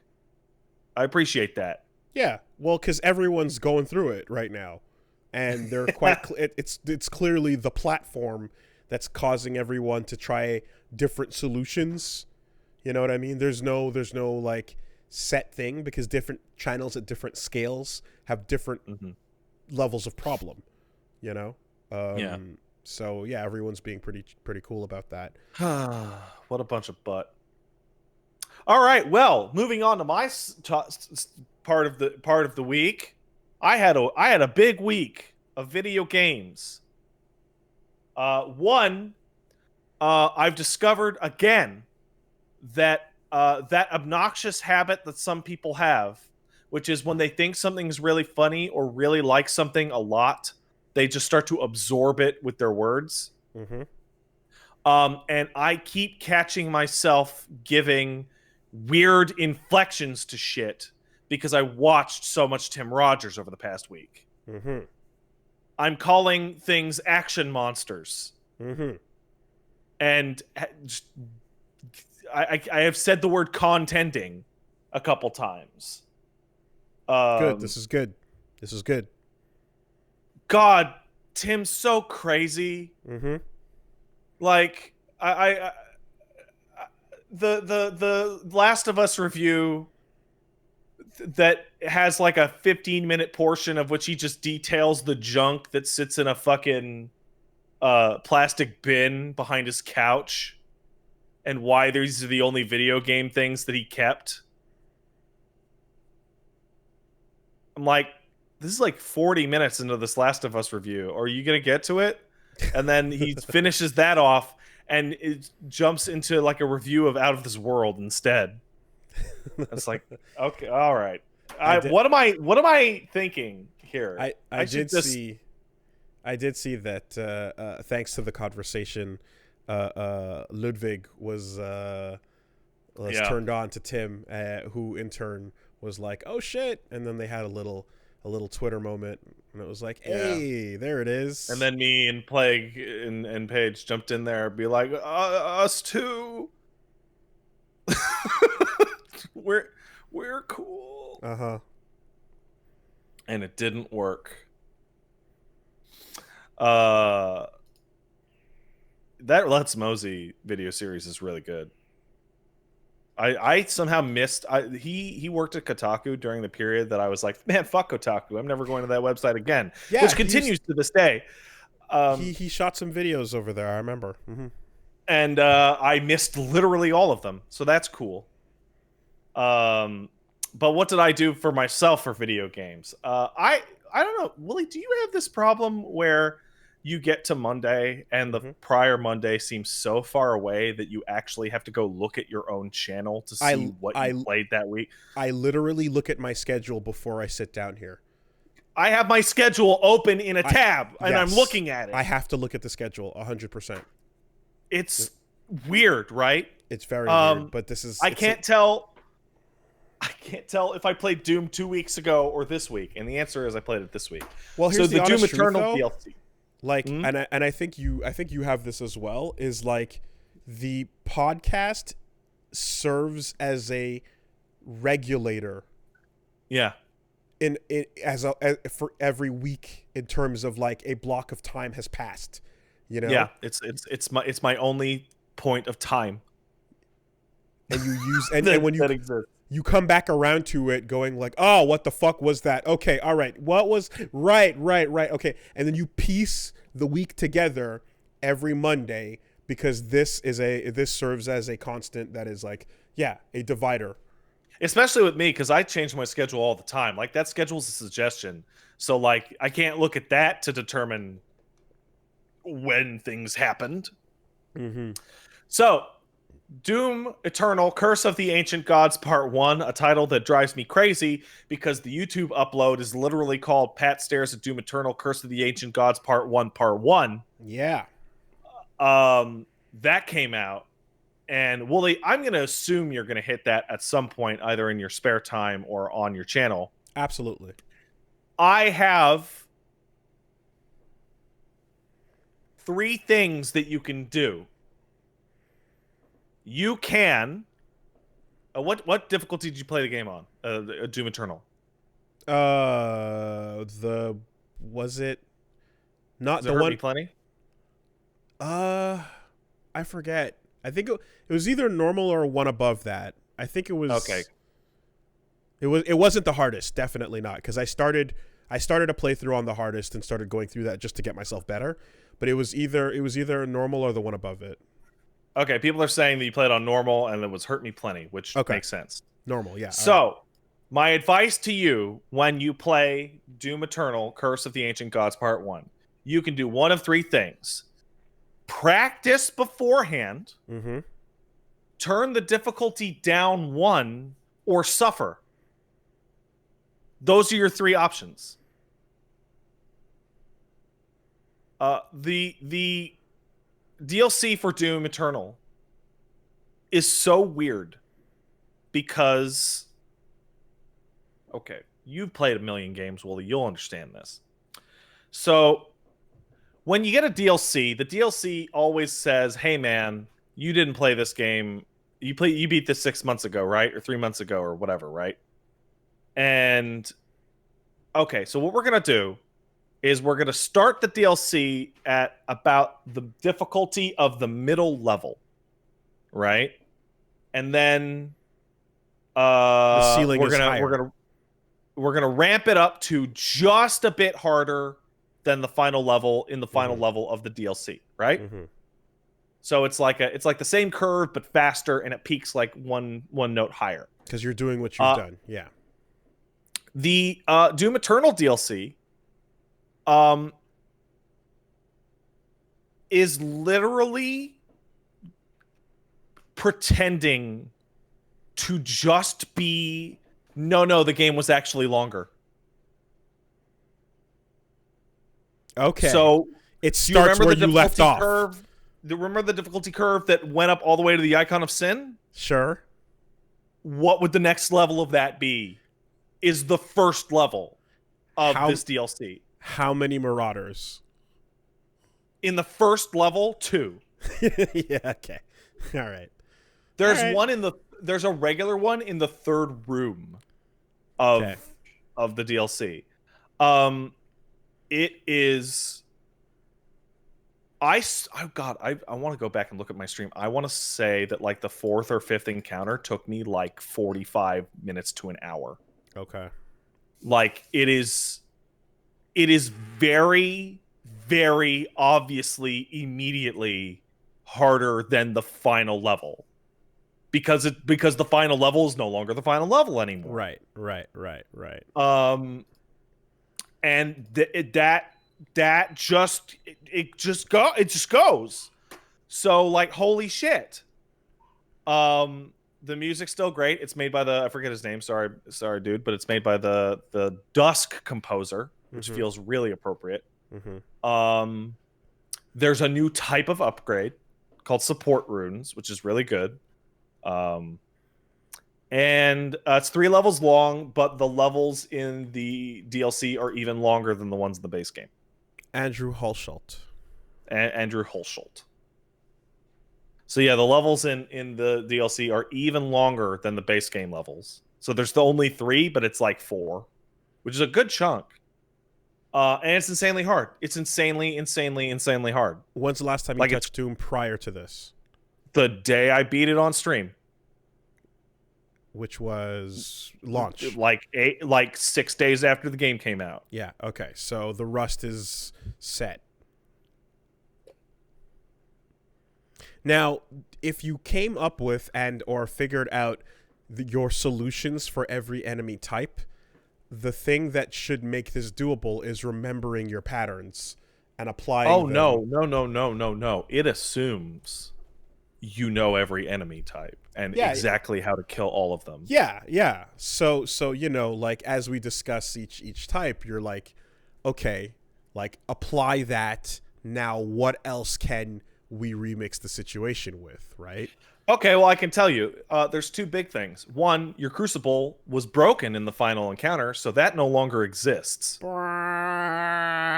means when an Archvile or something shows up, no delete button. You have to fight Archviles. Oh man.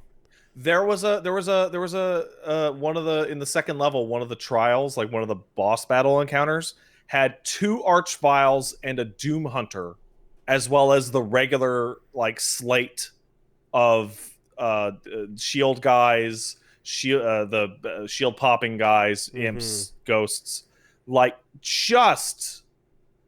So the answer, how do they make it harder? Step 1 is more heavies. Like a larger percentage of the overall enemies on the field are knight or above. It becomes clear that when if you don't have your delete button anymore, then you have to fight it. You 1,000% must be using their weaknesses. Yeah, and then they add spirits, which is a new enemy type that inhabits an enemy and makes them move, shoot, and do twice as much damage. Like they're twice as fast, they shoot twice as much, and they do twice as much damage. So it's another caster. Yeah.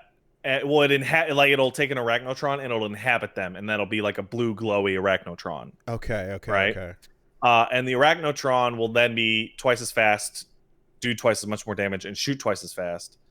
And its weaknesses will no longer work at all. And when you kill the enemy, you have to use the microwave beam on the plasma gun to kill the spirit within about 5 seconds, or else it'll inhabit the next heaviest enemy in the stage.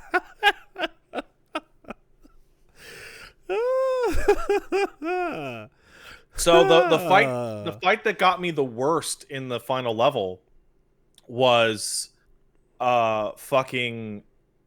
It spawns in 3 Arachnotrons and 1 gets hit with a spirit.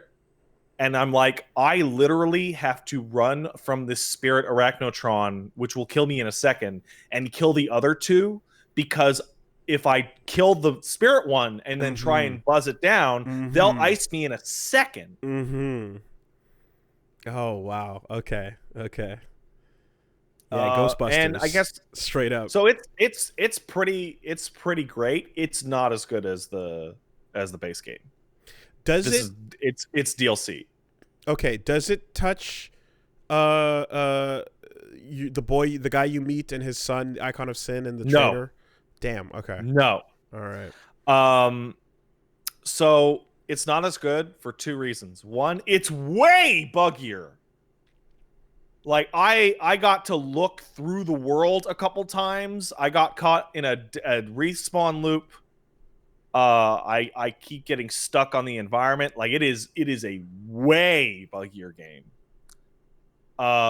And the second thing is that they have flooded the environment with so many enemies and so many like auxiliary mechanics like low vision or turret style enemies that most of my deaths were I'm trying to get away and there's so much shit around me that I double jump and then double dash to go away and I'm hitting something and I get stuck because I tried to backdash because I couldn't see that there were tall enemies on all sides. And then I'm stuck and I'm dead. At any point were you knee deep in the goop? Yes. Fuck the The goop. second level is a swamp, which deals constantly in low visibility, low mobility environments. But you're in the fucking the purple shit. That's only once. Usually it's just like I can't see anything in this goddamn fight. I will take low visibility. I will take and just and whatever the fuck else, but get rid of that stupid goop where it's anti-fun. That goop was the actual worst. Anti-fun so like goop. Like look, just make it lava. Just make it hurt me. Stop. If the base game was like a 9, this would be like an 8. But it is. I don't know how I feel about the difficulty because it's so tough now that like I'm doing one level a night and my streams are shorter because by the end of them I'm like visibly exhausted and like dripping with sweat. Mm-hmm.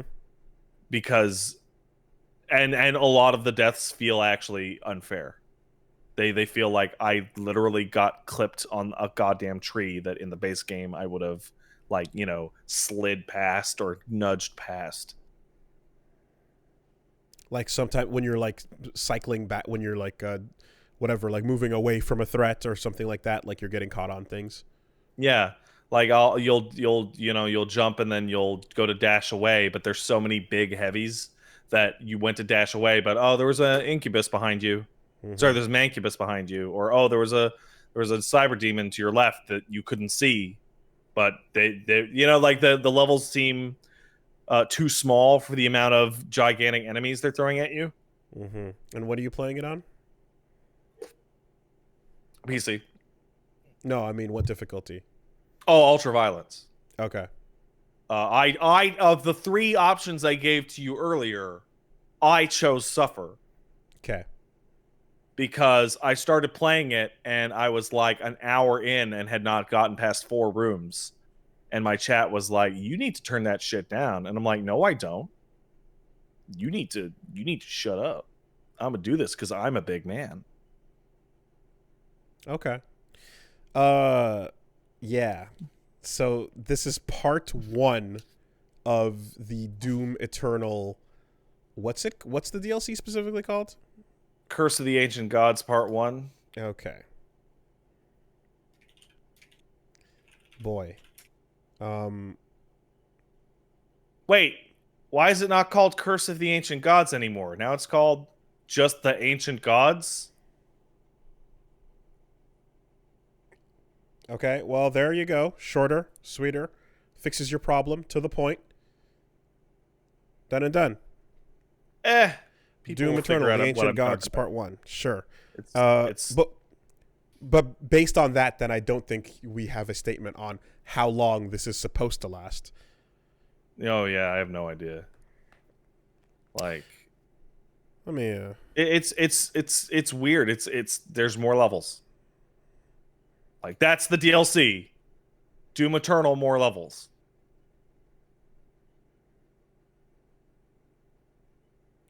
So I played Doom. That's great. I played. The HLTB says about 5.5 hours. That's not true. Yeah, I don't believe that at all.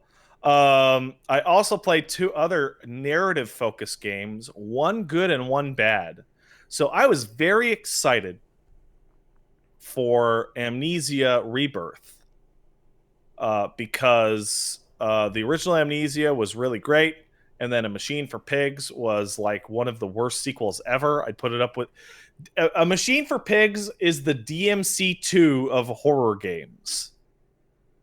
That's a really that's them's fighting words there. Okay. It sure is. I All don't think right. I'll find anyone that disagrees because that game sucks ass. Um, and then they did Soma, which kicks ass. Soma's great. Soma's one of my favorite games. I love Soma. So I was like, wow, cool. We got the original devs and the Soma people. They're back. They're going to make another Amnesia. And oh my God, why is it so boring? It's boring. That feels like the ultimate difficulty in balancing a good horror game, because I'm someone that doesn't really know what good horror games are, but I would imagine that in trying to go away from anything too hackneyed, I believe is the way, you would then possibly skirt up against something that makes you yawn, where you're not scared anymore, you're just bored with the pacing. That feels like a pretty rough and thing. I can even break it down too. Like the original Amnesia had like a, I mean, I don't even know how to explain it. It was you couldn't fight enemies. They're scary. You look at them, ooh, spooky. You're trapped in a castle, etc. Right? You would occasionally find notes that you would read. You occasionally see little flashbacks, what have you. Then Soma came out, and Soma went way harder on the narrative aspects of it. Mm-hmm. So in Soma, you're walking around and you're getting a lot of audio logs. You're reading a lot more. There's no flashlight in Soma. Sorry, there's no like consumable light source in Soma, etc. And then you get to Amnesia Rebirth, and you're like, you guys took complaints that people had about Soma and complaints that people had about the original and seem to have made a game out of only the parts that sucked of the prior two games. So people complain that Soma had way too much story segments and not enough gameplay. This one has even more story elements and not gameplay, except the story isn't nearly as interesting because it's not about the nightmare of the techno future. It's there's monsters again. Oof. Do you remember that they put out that Soma DLC that turned off all the enemies and made them not fight you? I don't know anything about the Soma franchise. Okay. Soma at one point put out a guided experience mode where the enemies would just wander around and be freaky, but they wouldn't attack you anymore. So you could just play it like a narrative game. Okay.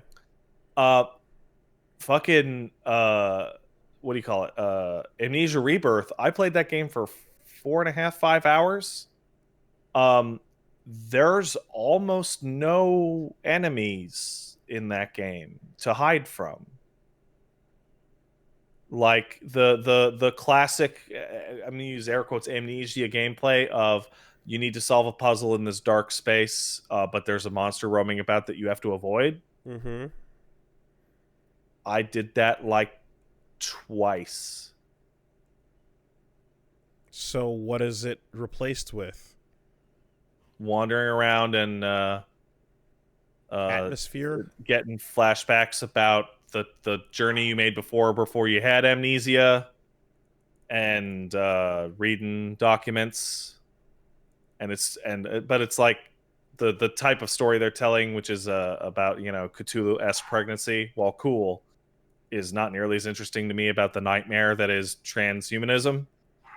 And the part that really got me, and this is a really bizarre comparison point, is eventually you get to what was, in my playtime, by far the coolest level in the game, in which you go through a portal and end up in ancient alternate universe, eldritch, advanced civilization kind of thing. okay. Lots of triangles and green and darkness and weird technology and shit you can't understand. Sure. And you do a puzzle there. And you read some notes, and the notes is talking about this weird bullshit technology they made that has weird side effects. And the puzzle in it's pretty good, and the setting is really cool. And it's the only level in the game you don't need to use your light sources in. And I'm like, wow, what a great level. That's literally a Soma level. it looks like Soma. It has the same gameplay elements of Soma, of puzzle slash exploration. There's no monsters in it. All the stuff I read in it was interesting, and the light source mechanic is gone. And I'm like, wow, that's great. And then as soon as I left it, I'm like, oh, great, back to scrounging for matches that you light that last for 2 seconds before going out, scrounging for oil for your lantern that lasts for 10 seconds before going out. And it reignited in me a distaste that after doing the shitstorm for how many are there? How many shitstorms were there? Like 9? I genuinely don't know. At least 5. There were a lot. But after playing what must have been like 200 different horror games, including a ton of them that didn't ever get recorded, like games that were played and were like, no, this thing sucks, I discovered that I don't know if this is my personal distaste or if everybody else jumped on this bandwagon. I can't fucking stand limited light mechanics. Oh, batteries out. Batteries Candle. in your flashlight, oil in your lantern, matches in your pocket. I think back to almost every single game that had those mechanics. I would complain about it the whole time. And there was no correlation between that mechanic and quality. There were a bunch of good games that had it. There were a bunch of trash games that had it. And there were similarly a bunch of great games that we played that just gave you a regular ass flashlight. Okay, so I have a full impression here, and I don't know how accurate this is, but again, outsider looking in feeling on horror games and survival horror games and such has been that at some point, some game that was probably largely influential figured out that what horror movies do is they make a main character feel kind of helpless as the monster is scary and unstoppable. So they realized that taking options away from the player that you typically have in other third-person action games or first-person action games is what would increase the atmosphere. And then it became a race to take away as much from the player as possible. Wooly, would you care to guess what mainstream giant success horror game kicked off that trend? Silent Hill. No, it was Amnesia in 2012. Amnesia was the big, popular, particularly with burgeoning streaming and YouTube, horror game that said, hey, you can't fight the monsters and your light sources are limited, which kicked off a decade of just, hey, your batteries in your flashlight ran out. You can't do anything. Silent Hill has a non-powerful main character, but your flashlight always fucking works. But not being able to fight, having to run instead. And it's weird because a lot of the complaints I'm about to make in about 1 second are complaints that also apply to the original Amnesia, but that was then and this is now kind of thing. And Rebirth does it worse. Whereas, okay, I only have 3 matches and they only last like 10 seconds and I'm out of lantern oil, right? So what I'm going to try and do is light a match and light as many light sources around me as I can so that I can see things. Well, let's assume the player sucks a million shits and sucks and can't do that and fails and wastes all their matches and doesn't find any. Well, the game still has to be completable, right? Mm-hmm. So what happens is that in total darkness, you gain limited night vision like you would in a dark room. And the very first problem that I had with Rebirth is that within the first second of turning the match on, I'm like, the darkness night vision filter or graphic thing is legitimately way more visible than any of the light sources I am carrying. Okay. It is easier to navigate in pitch black than it is with the ostensible good light sources. However, if you're in the darkness, your character gets scared, and here's where the game really fell apart for me. So in the original Amnesia, you would see like a lot of bugs crawling around and maybe even on your camera, and you would hear like creepy noises. In this one, you hear like this weird grinding noise, which I think is supposed to be bugs, but it just sounds like grinding, and it's really annoying. And if you get too scared, your character will panic and they will start jump scaring like JPEGs of spooky images, like zooming at the camera. And then if you get scared even more, your character will panic and run away out of your control to the beginning of the area. And it sucks. Uh, Like, I found myself getting startled a couple times, but I ended up becoming not scared at all because enemies, when they beat you down, they just make you run back to the beginning. And like if I'm getting too crazy, I'm waiting for JPEGs to attack my vision cone. And it's like it throwing the JPEGs at your camera couldn't have taken me out of the experience more. You look at something primitive like the original Silent Hill, and like it's really primitive, but there's no like once you're in the game, you know what I'm talking about. You're in once you've established yourself in the game universe, mhm.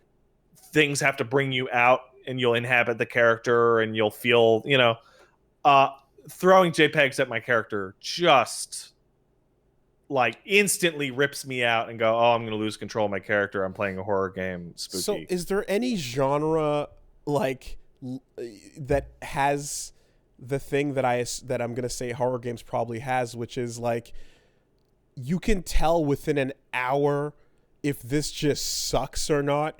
Yeah, because it's horror games wild. are trying to establish an atmosphere, and if it fails to do so in the first 60 minutes, what reason do you have to think it's going to do it in the next? You know? Yeah. Much less the other hours thing down is the that road. the first hour of like Rebirth is like, unfortunately the game gets better the more you go on. So people that are saying that the game's actually good probably beat it, and I bet it ends strong. But the first like hour is absolutely miserable, and it is filled with your character gets lost and confused and they don't know where they are, and you find their base camp that they forgot about. And as you walk up to almost every object for an hour, you get blasted into a flashback that lasts multiple minutes. And the game like in fucking Soma, you would like walk up to things and like click on them and you would hear audio logs. Here you just get ripped into these flashbacks. Mm. And like I want to say like 20-30 minutes of that first hour is literally just like, and then we set up camp, and oh, but this guy was hurt. It's like, I'm not scared, I'm not even anxious, I'm bored. One of the biggest complaints people had about Soma was that it wasn't actually all that scary. And I think Soma as a horror game is a miserable failure. Soma as a interactive story is incredible because the story in Soma is incredible. So I wasn't bored. So that I was gonna say that, like, if your intention is not to be scary, but just to be interesting and like a well-told story in the form of a walk-in spook or walk and talk or walking simulator, walk and spook, whatever. Like, I can accept or imagine that a game can be like, hey, look, scaring you is more of a side effect of the tone and subject matter than it is an actual like goal every X minutes, you know? The other, and yeah. Also, I'll say, like, finally that Soma. So we got three games to talk about. We're not talking about Machine for Pigs. It was made by a different developer. You got Amnesia, Soma, and Rebirth, right? Let's talk about enemies, because we're talking about spooky shit, right? Let's talk about monsters, right? So hold on, 2012, and then what were the other years? And then Chinese Room, which is the DRS devs, made a Machine for Pigs while they were working on Soma, and then they put out this Rebirth. So those are the 3 games: Amnesia, Okay. Soma, Rebirth. Like the number one spookifying thing is not just your environment, but it's also your enemies, right? Or even your entities, if you want to call it that. In Amnesia Rebirth, you're dealing with horribly misshapen, kind of human-looking people that have like really deformed body shapes and structures. And like, there's that guy with the mouth that comes down to like his chest that you've probably seen on a million thumbnails. And the game encourages you not to look too directly at them. Mm-hmm. So it actually worked out really well. The enemies I felt were sufficiently spooky and whatnot. And also, you see one of those guys early, and then the second enemy you see in Amnesia is an invisible monster that will kill you instantly that is stomping around a flooded area. So all you can see is its footsteps. Mm-hmm. It was pretty effective. You have to like distract it with items. In Soma, there's no base enemies. They're all like giant stalker monsters. And there's only like 7 in the game. And you've got like this weird bipedal mass of televisions and like a weird naked man with like a barnacle head as your first 2 enemies that are like proper freaky looking. And I actually love the enemy designs in all of Soma. I don't think many of them are all that scary, but they're cool looking, right? I only saw one enemy in the entirety of Rebirth, and I heard about another. The first enemy I saw was a ghoul, and it was a green, evil-looking man. And early on, you actually see him crawl into a grate, and you see he's naked, and his butt cheeks flap about. And you're like, oh, that's a naked green man with like a angry zombie face. He's okay. And then the other is literally a beam of light that acts as a vision cone, and it says, "Don't get near that one." So I didn't see it, and it feels weak as shit. It feels weak as shit. I mean, in look, terms of in just on paper, a weird naked guy is probably closer to the top of the list of things that I don't want to have to fucking deal with when you're putting down a bunch of monsters on paper. But fair enough. But I suppose it depends on execution. Like I can grab a fucking screenshot if you give me. He's just like a zombie man with like sharp teeth. Sure. Like that's it. If you go to Soma, you get like the first enemy is like a bipedal gooey TV monster that is fucking weird looking, and all the enemies in that game are fucking weird looking. Like there's I found a screenshot of this guy. Here we go. A screenshot of all the monsters in Soma. There you go. Here, go take a look at that. Oh yeah, okay. And it's just so, it feels like a regression. It just feels like naked man, bughead, weird, creepy tech transformer thing. Yeah. Scissor lady. Sure. It just feels like everything I didn't like about how do I put this? You ever get the feeling that all the stuff that the developers liked was none of the stuff that you liked? Yeah. And then the sequel comes out and they're like, "Oh, we're trying to get away from that stuff because that we thought that stuff was too video gamey or not serious enough." And you're like, that's literally what I enjoyed. That's why I played the game, dude. Yeah. That sucks. I'm seeing a lot of people in the chat agree. There's one of the good ones is probably Wolfenstein. You remember how Wolfenstein 1? It was like a Doom. It was very much like the new Doom, the action shooter. Oh, the New Blood stuff? Yeah, the New Blood, right? Yeah, and then Wolfenstein 2 came out, and they're like, we really want to focus on the story. And so like half the game is cutscenes. Like, I don't care. I don't give a shit how fancy your BJ Blazkowicz cutscenes are. Do the Nazi killing. Do the big shit. There's Nazis. a really good YouTuber that never makes videos called Mr. Beatung, You mentioned in which he describes at one point in a BioWare teardown video, I think it's about Dragon Age, in which he describes how at one point in his life when he was a young man, he genuinely believed that he would buy, play, and like every single Final Fantasy game. And then Final Fantasy games started to become nothing like the games that he liked. And little things like, oh, they don't have airships, or they all look like Japanese boy bands now, or the stories are becoming anime garbage because the developers were like, this is the stuff. This is what people really want. Welcome to being a Gundam fan. Yeah. Anyway, I think Gundam might be my favorite example of everyone ever missing the point. War is terrible becomes, wow, cool robot. Hot boys, cool robots. That's what it's about. The formula.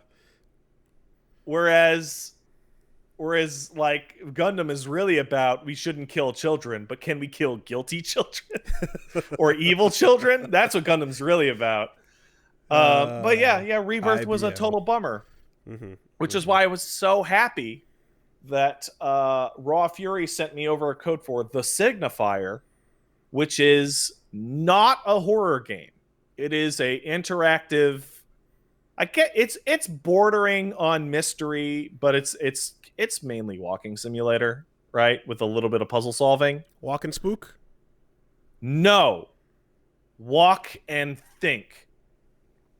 Okay. So The Signifier is a Black Mirror episode, a specific Black Mirror episode turned into a full-length game.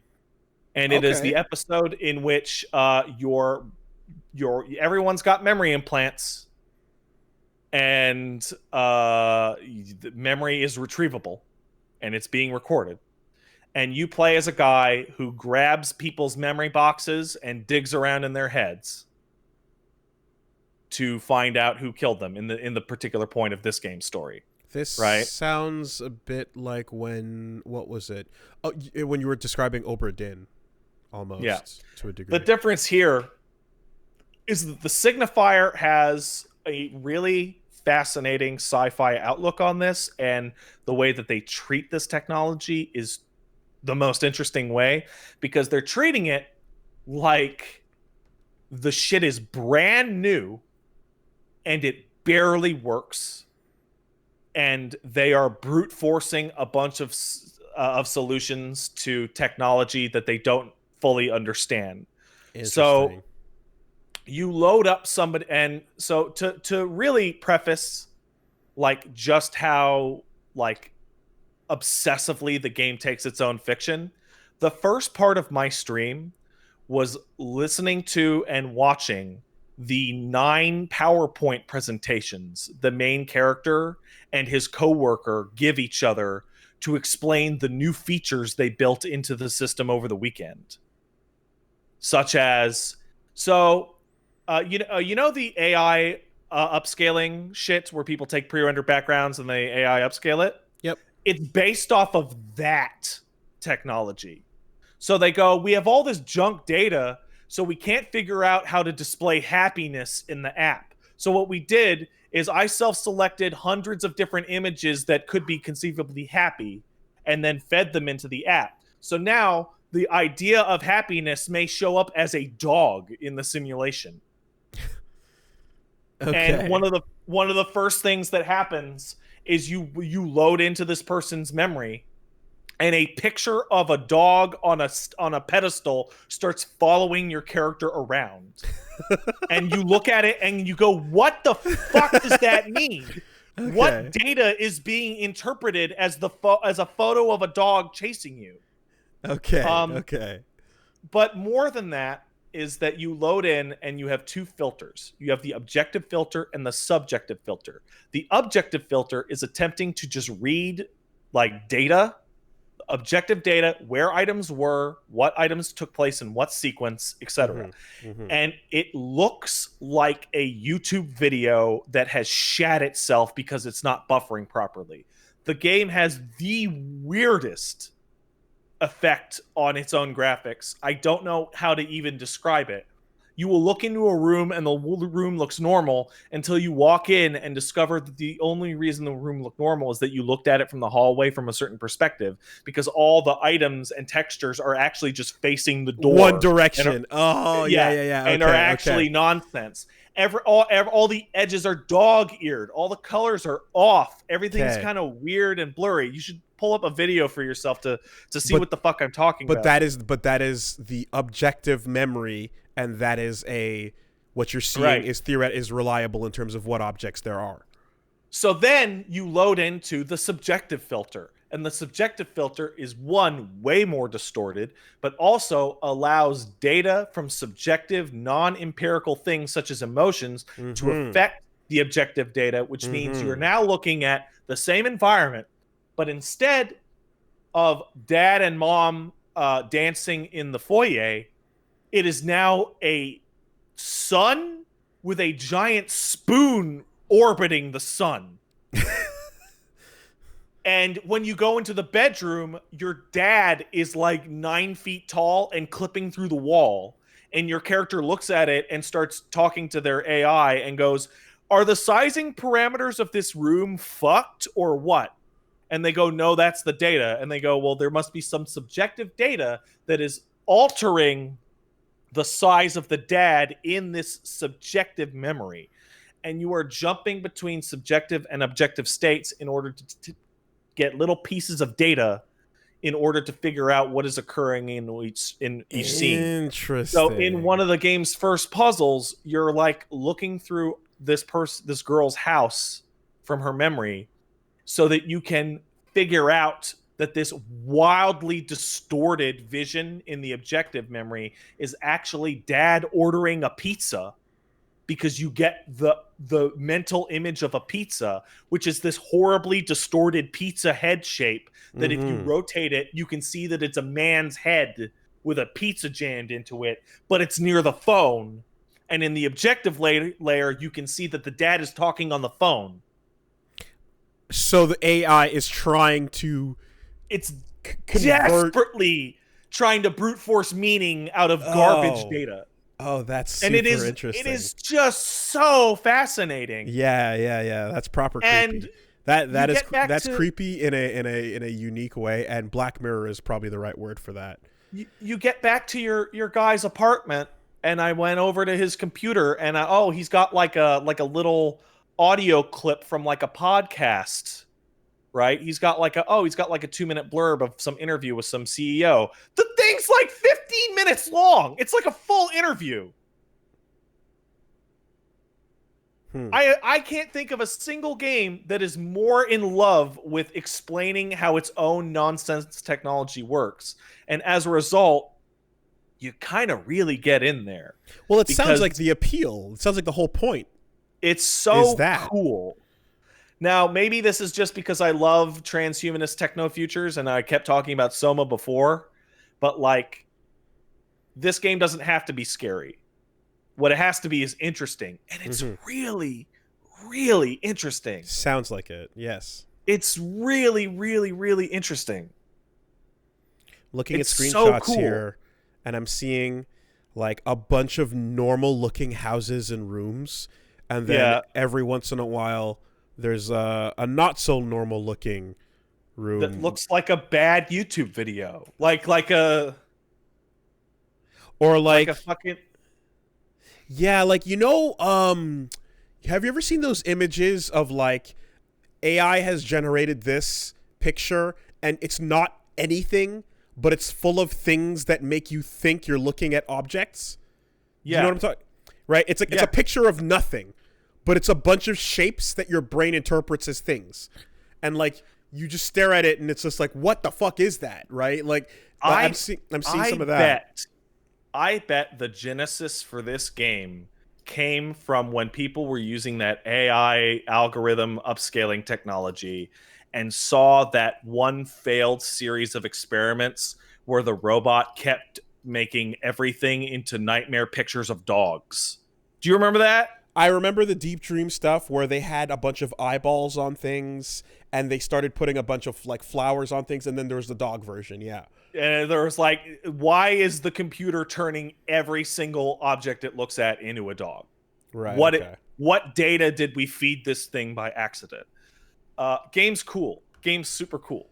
Way more interesting than what you were describing about Soma. Way more interesting. Just on paper. Just on paper. Yeah, absolutely.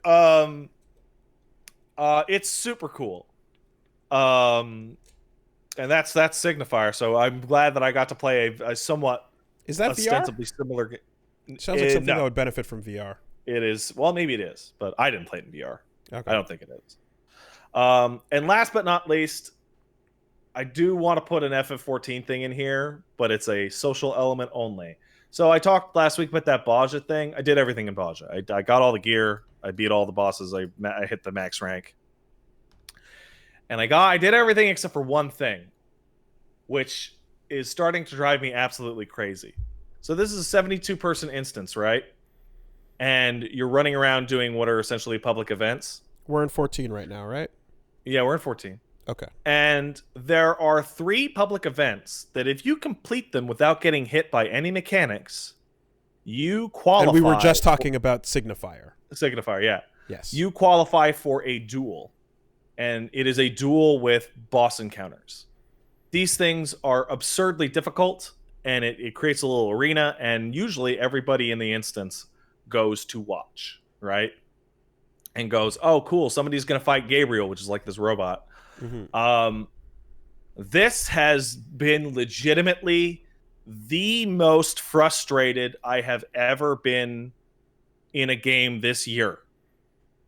As you do the public event, and you look and see, okay, 18 people qualified for the duel. 18 people completed it without getting hit.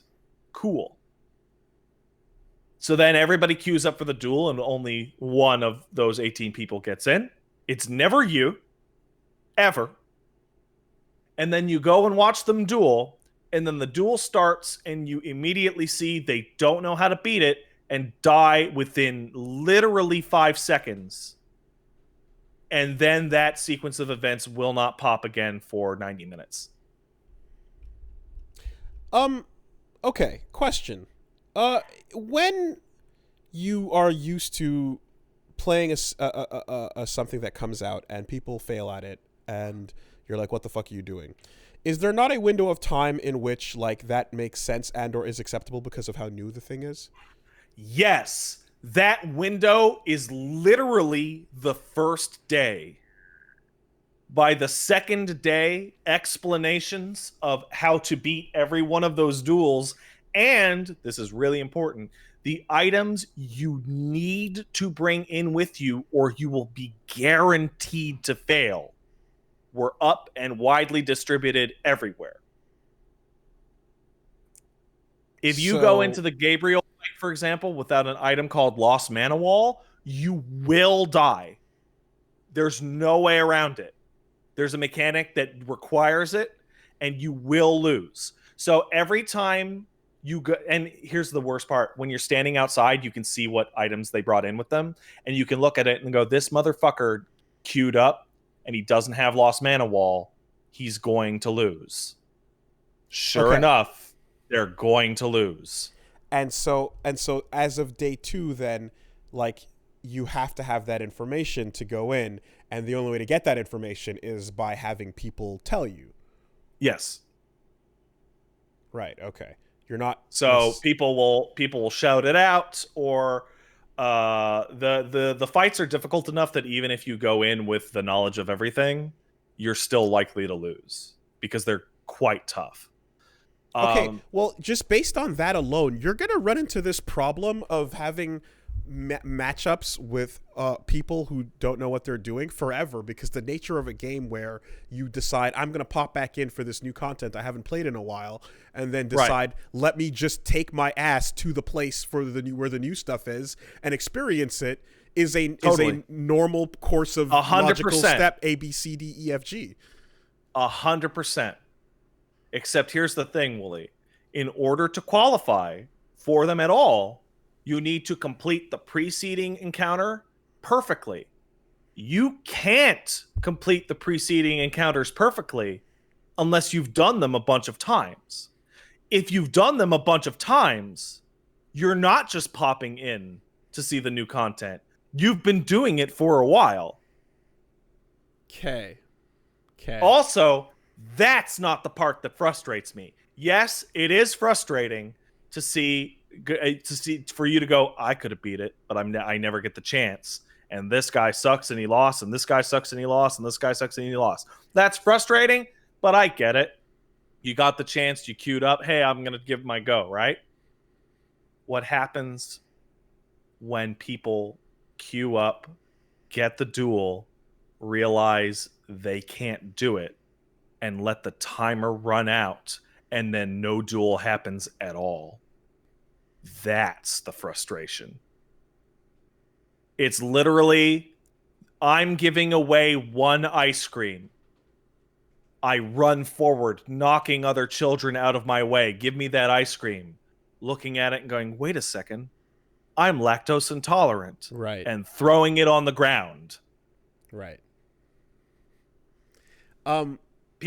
People who queue up for things they intentionally don't do so that others can't are scum. They are scum. If you're a group of 40 people and 35 people play perfectly and 5 do nothing, can those 5 be carried to a perfect victory? No, it's the perfect is don't get hit by any mechanics, and they're just nightmare AoE shit shows that you have to move all over the place to avoid. All right. Okay. People who like, and you know what? Some of that is on the designers, because if no one queues in, why the fuck doesn't it just go back to rolling for another person to come into the fucking thing? Why not just go back and go, okay, well, that person never showed up. Who's next? Who else wants to do it? I don't know, but it sucks. I mean, yeah, if your goal is to scare everyone away from ever trying this game so that you whittle it down to a small group of elites, you are succeeding. Oh, come on. You are succeeding in anti-selling this. Wooly, when I complain about things about FF14, these are coming from the place of somebody who plays this game for I don't even know how long.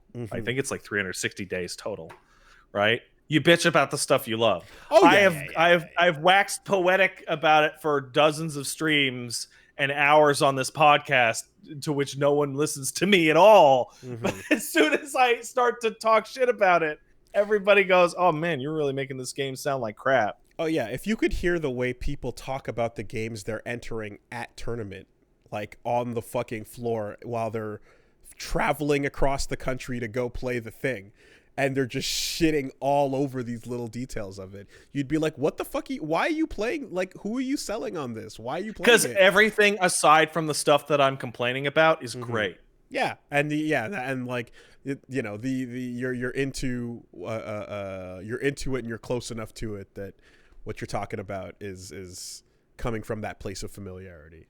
I mean, no offense to you wolves, but I know I have talked glowingly about Final Fantasy XIV many times on this podcast. Many times to ears that I wouldn't say were deafened so much as muffled to what I was talking about due to a lack of interest. That doesn't sink in other than, oh, Pat really likes this. What sinks in way better is highly specific pissed off complaints. That's way easier to grab a hold of. Well, it's not, it's because and don't get like highly specific good and or bad are easier to latch onto than general good or general bad, because it's a specific like scenario that you're painting that leads to either a really frustrated response or a really high pop off, you know? So in both cases, it's the specificity. I could literally talk about shit I hate about 14 for an entire podcast uninterrupted. Easy. Mm-hmm. Because I have put so much time into this that I see every possible crack and mistake. Mm-hmm. One of the old ones was like, one of the oldest complaint that's gone now. They fixed this, but it was like you could run around with your chocobo, and your chocobo would help you fight things, right? But if you had your chocobo out, you couldn't queue for dungeons. So like, oh, I'm gonna queue for dungeon, and maybe it'll take 20 minutes. I'll go do side quests. Oh, I'll take my chocobo out, and it would knock you out of the fucking dungeon queue. Now, like, that was crazy, stupid, outrageous. The other thing to keep in mind is when you've talked positively about this stuff, like you've talked either in a way where it's like, yeah, this plot stuff was really great, can't talk about it because spoilers. Can't talk about it. And beyond that, like, then there's never been any moments of like, I got this specific weapon or this specific ability and this specific thing is really, really cool for these reasons. And when I got it, this is why I liked it, because I used it in this way or something like that. Like you've never had that sort of like inverted version of like, here's why I hate this feature for here's why I love this feature. Mm-hmm. Something told positively or negatively in that level of specificity, again, would do a lot more to like remember what is being described. Also, I mean, some stuff that I could rant about is like I am very aware is actually the most boring thing in the world to the casual listener / non-player. Like, you know what's really excited me this week? Mm-hmm. I ran that dungeon Castrum so many times because I really like the coats that I can get out of it. Okay. The coat that I got out of there for my tank is really nice. It's a really nice coat. I dyed it red. It looks nice with my character's hat. Okay. Like, right. You know. Yeah. But you know, in either case, I am listening and you know, like piecing together what that experience might be like and how fun and or frustrating that thing might be. So, you know, all the a woolly brain off, resting bitch face, etc. People aside, like they're not inside my head. They don't actually, you know, so you can't. No, only I am. Yes, sure. Rent-free. And what I see is somebody making a valiant attempt to listen to something he clearly doesn't care about, and I appreciate it. I mean, I'm still interested in the generalities of how this genre works. Wooly, it's the easiest thing in the world. Thank you. You look at my FF14 stuff the same way almost everyone else looks at fighting games. Yes. Sure. It's just push and pull here. But I there is a level of like poking it with a stick curiosity that I have. I'm trying to find a way to word that. Mm-hmm. Mm-hmm. That's why I try and talk about the social aspects more, so here's the thing. Because it's so much more broadly applicable to talk about the social aspects of an MMO because people understand hanging out with people. The worst thing about MMOs is the other people in them. Like 99 times out of 100, the thing that I'm actually complaining about is I hate other people, and I wish that the TOS was so specific that, like, I'll get super pissed off. Hey, did you min and queue up for a dungeon with no jobstone because you thought it would be funny? Your account should be suspended. Go to hell. Right. Did you queue up for a duel you had no intention of completing? They should ban your character. And someone should come to your house and hit you. Plague says that's how people feel about Teppen and Reboot as well. Well, if that's Teppen, fighting games, and Reboot, I suppose I'll talk with nothing about passion then. I'll just stay on the surface with everything. Wait, robots as well. Oh, I like robots. Yeah. So whatever it might be, we'll skid along the surface. Never get too excited. What is Oh well, was there anything else specifically? Nah, man, that's it. Okay. If you want to check out more of my crap, you can go to twitch.tv/PatStares. We're doing Doom Ghostrunner, which Ghostrunner's coming out this week. Ghost. You might want to check that out. Of course. Yeah, that's actually docket item right here. Fucking Yeah, okay. Yeah. We got Doom, Ghostrunner, Disc Room. It's the one with the discs. And also I got Not Watch Discworld. Dogs Legion. No, Disc Room. I got Watch Dogs Legion for free with my video card. So I guess I might as well stream it, right? Dude, I know somebody who worked on that who doesn't want their name in the credits. Sick! I mean, straight up, just like trying to figure out if they can get their name out of the fucking credits, dude. Now, is that because the game is trash, or is it because they hate the company they work for? Yes. All right. I can't wait. I bet Ubisoft will love my coverage as I go, look, guys, this is the kind of game that sexual abusers can make. There is a big, just, ooh, not fun energy. Let's see the absolute height of game design under constant threat of bad touch. That's what Ubisoft Watch Dogs Legion is. Should have just called it Umbra. Yeah. All right. Well, anyway. More like watch your back because there's a legion of dogs who are gross. Or I'm trying really hard. It's not working. It's not happening.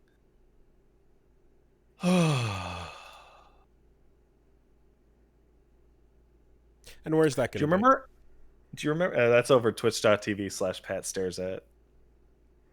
Hey, Willie, do you know of a comedian named John Lajoie?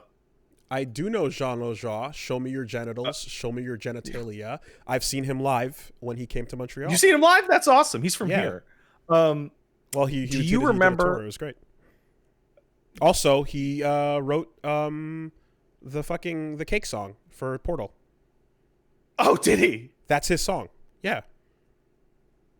I don't think that's true, but okay. Still alive? Yeah. I believe. I'm pretty sure that's super wrong. Let me confirm. I'm pretty sure you're thinking of Jonathan Coulton. Ah, fuck. No, you're right. Yes, that's the wrong person. All right. Anyway, so John Lajoie had a bit a while ago. But before I get to that, Willie, do you remember Aiden Pierce's iconic cap? Yes. Where Ubisoft tried to portray that fucking black baseball cap as iconic? Right. Now, do you remember the John Lajoie bit of pedophile glasses and rapist beard? I don't. Okay. You can go check it out on his YouTube channel. It's like it's an ad to buy on like a home shopping network. Try out pedophile glasses. Now comes with a free rapist beard. Okay. And all I can think of is that those should be the iconic unlockable items in Watch Dogs Legions. Okay. Not Aiden Pierce's I got my family killed because I'm a moron baseball cap.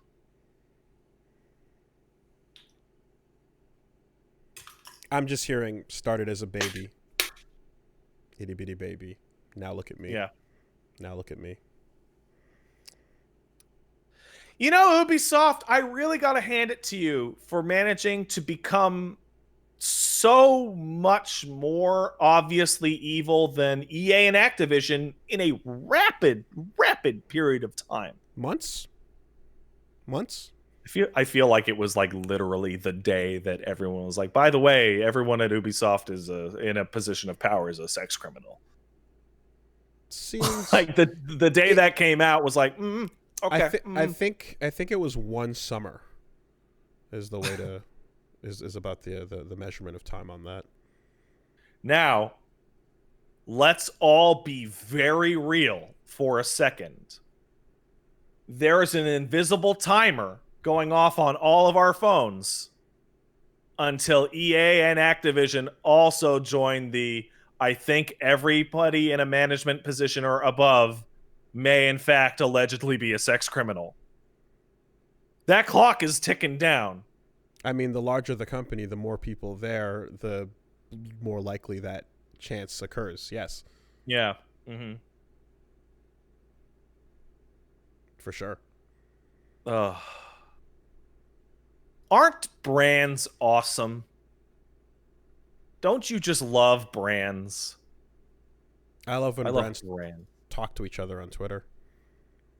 I did like when Wendy's told Burger King that their mom was a hoe. That is my favorite brand interaction. Did you like when Microsoft said, who was it McDonald's? I don't even fucking, I can't, like, there was some sort of just banal fucking interaction between the two. Whereas whatever. I'm already. So I'm gonna send you an image, and I want you to just tell me if you remember it, of a brand attempting to be relatable. This is an ancient image. Yep. So I just sent Wooly a very old online McDonald's ad. Mm-hmm. Made by The Boomerist, which was this dude eyeing a double cheeseburger going, double cheeseburgers? I'd hit it. I'm a dollar menu guy. Yeah. I also... That's the era. I remember that fucking era, mid-aughts, where they also... No, it was even earlier than that they started putting together their commercials, which had a announcer girl going, the Mickey D's dollar menu, and like immediately that terminology that people I knew at the time referred to McDonald's as died on the wire, just in midair, fucking to the ground, burn and fucking roast and die. Hey, people called it Mickey D's, and then they called it Mickey D's in a commercial, and that was it. It was over. Do you ever watch Internet Historian? No, but I know of. Okay, he does good videos. Did you ever personally see the biggest brand relationship relatability botch ever, as reported on, which was the Digiorno debacle? No, what was that? So this was a couple years ago, and Digiornos saw a trending hashtag, and the trending hashtag was hashtag why I stayed. And Digiornos' media man said, I'll know what I'll do, and said, because they had pizza, hashtag why I stayed. Now, they must have seen the hashtag trending on the right side of Twitter, but they failed to click on it because the why I stayed hashtag was exclusively dedicated to victims of domestic abuse, describing why they did not, in fact, leave their abusers immediately, such as, I was afraid for my children, or I was afraid they would track me down and murder me. Okay. And along comes DiGiorno with, because they had pizza. Hey. That lasted like 5 minutes and was replaced with multiple days of the DiGiorno account just apologizing to every tweet they received in a groveling display.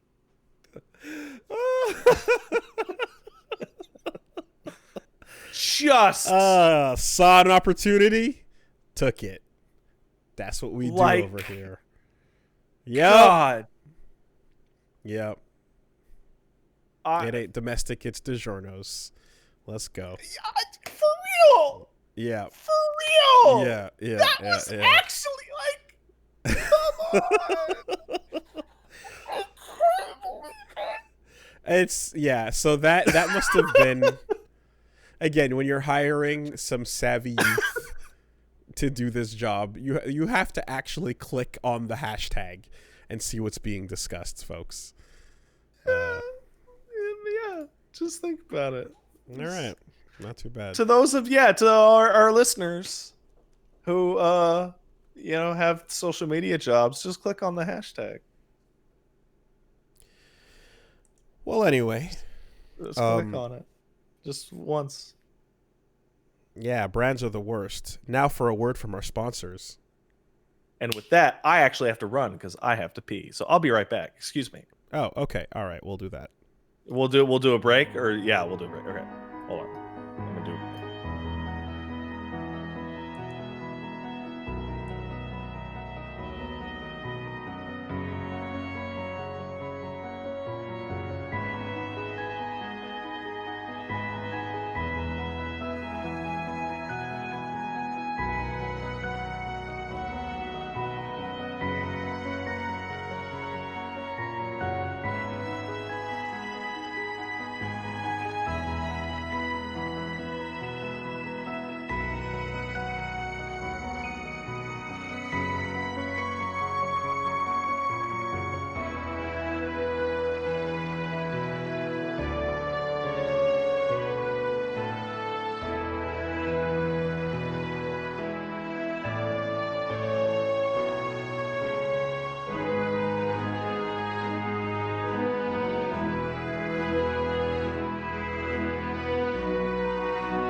All right. Quick word from our sponsors. This week, Castle Super Beast is brought to you by Kitty Poo Club. Kitty Poo Club. Kitty Poo Club. You deal with kitty Really? poo on a regular basis. I do deal. Not? You know what? Cat shit is awful, and I hate it. If there was not such a thing as litter, I don't know if I would be able to have a cat. So fucking thank God for cat litter. Yeah. If you are a proud cat person that has here we go. What is it? It's if you have your cat and you don't love having the litter box in your house, Kitty Poo Club takes care of the more unpleasant parts of cat ownership so you can get back to the fun stuff. Right? Which is pretty much everything other than them shitting in a box. The fluffy times, the good times, the memories, the pictures, the all of it. Just them knocking your shit off your goddamn furniture. Absolutely. Popping out of nowhere, surprising you, cuddling up, rocking your shit. But hey, just not the poo part. Don't know. It's not great. But yeah, Kitty Poo Club is an all-in-one litter box solution designed to be convenient. Every month, Kitty Poo Club delivers an affordable, high-quality, recyclable litter box that's pre-filled with the litter of your choice. They're leak-proof boxes. They're eco-friendly. They got a fun design for every season. And when the month is up, you recycle the box, and Kitty Poo Club will automatically deliver a new one to you. No changing the used litter. No more cleaning the box. You can customize. Toss it. Just that's it. Ready to go. Customize your order based on how many cats you have and what type of litter they prefer. And Kitty Poo Club has a no-risk guarantee, so you can easily customize or cancel anytime.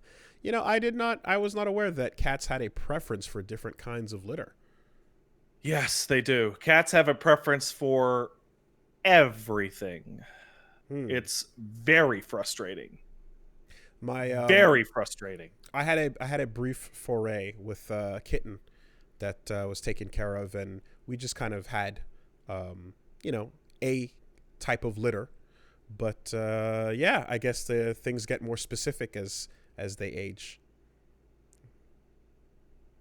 And they won't go if it has a certain amount, and they really? won't.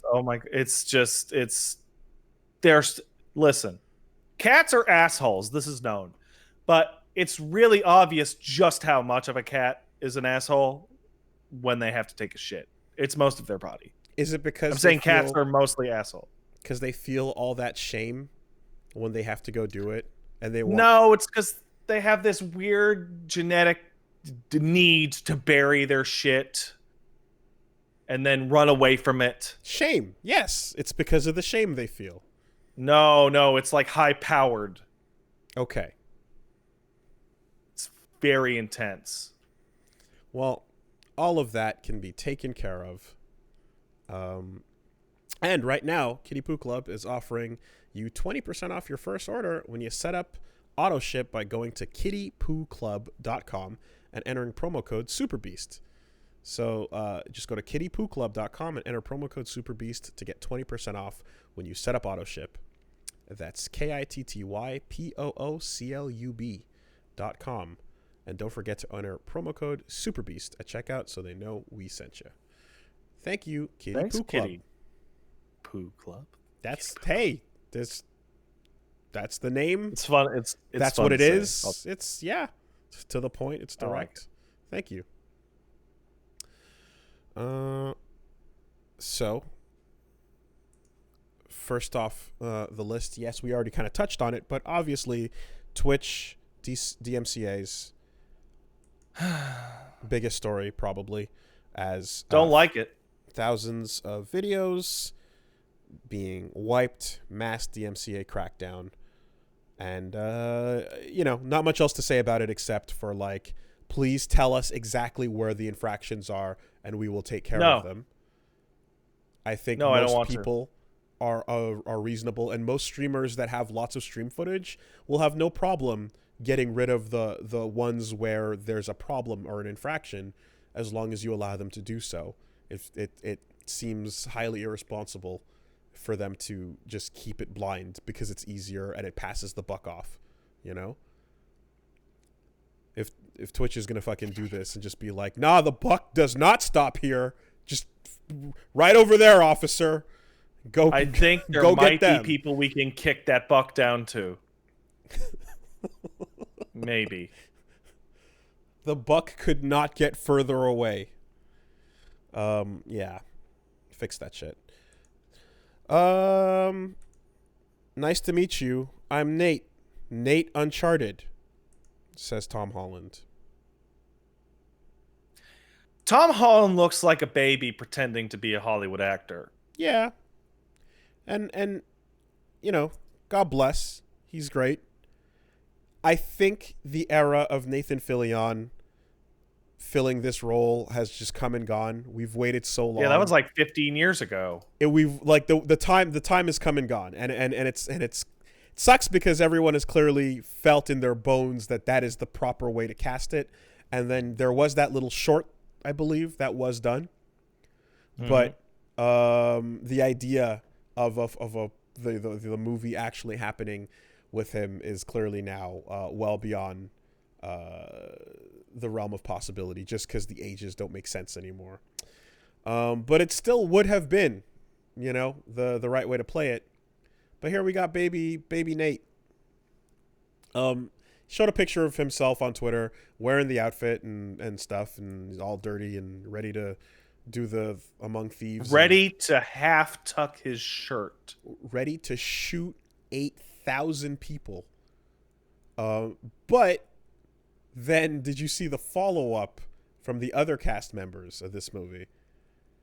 No, I saw Wahlberg. Mark Wahlberg takes his candid shot in character, which makes me think, I'm like, did the movie people tell them to like tweet out their costumes to as a that's probably a thing, you know, because it's one thing if main character, then you see Mark Wahlberg doing his version of it where he's just staring at the camera and he's got a fucking mustache. I'm Mark Wahlberg plus mustache. Like, really? That's the best you got? You got 5 minutes to put a mustache on? I can't think of a single actor of reasonable state that I would think would be a worse Sully. Sully has such an obviously classic Hollywood old man voice. I don't know, kid. And it's like, that's not... Mark Wahlberg's just kind of like muscular, whiny. I don't know what to call his voice. Oh, is that why? Yeah, man. Okay, I thought it was because he blinded an Asian man. Oh, that happened. Apparently. He assaulted the fuck out of some dude. Okay. Because there's other people you could cast, you know. Funky Bunch.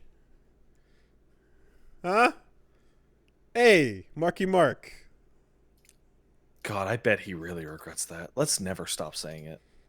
Which one? Which story? Bunch.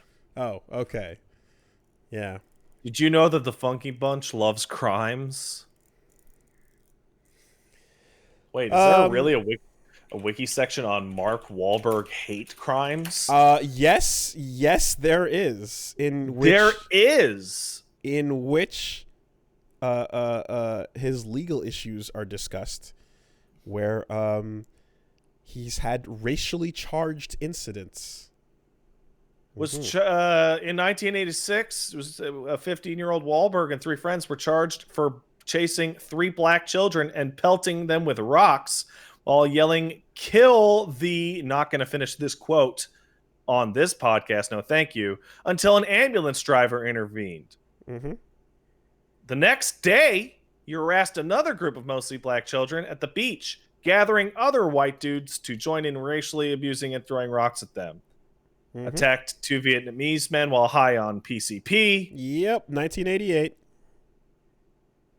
Nice. served 45 days in prison for his 2-year sentence. Blinded the dude after punching him in the eye.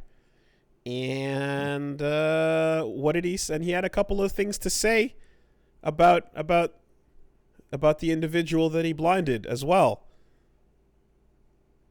Mm-hmm. He referred to the shape of his eye.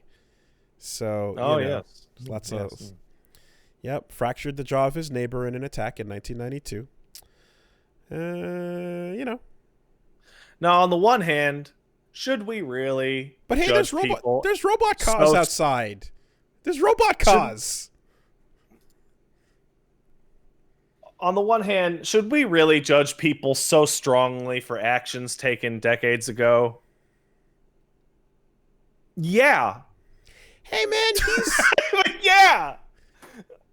15's old enough to know better not to cause hate crimes. He's just from Boston. He's a masshole.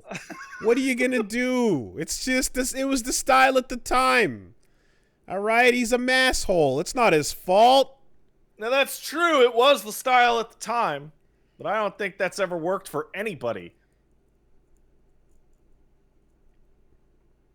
Well, anyway, there's your Sully. Yeah.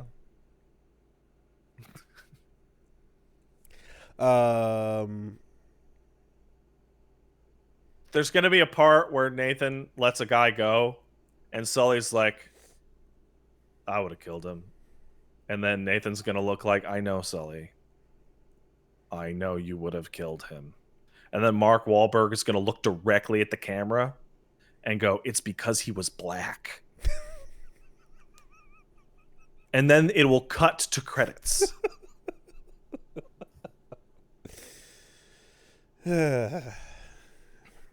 Uncharted.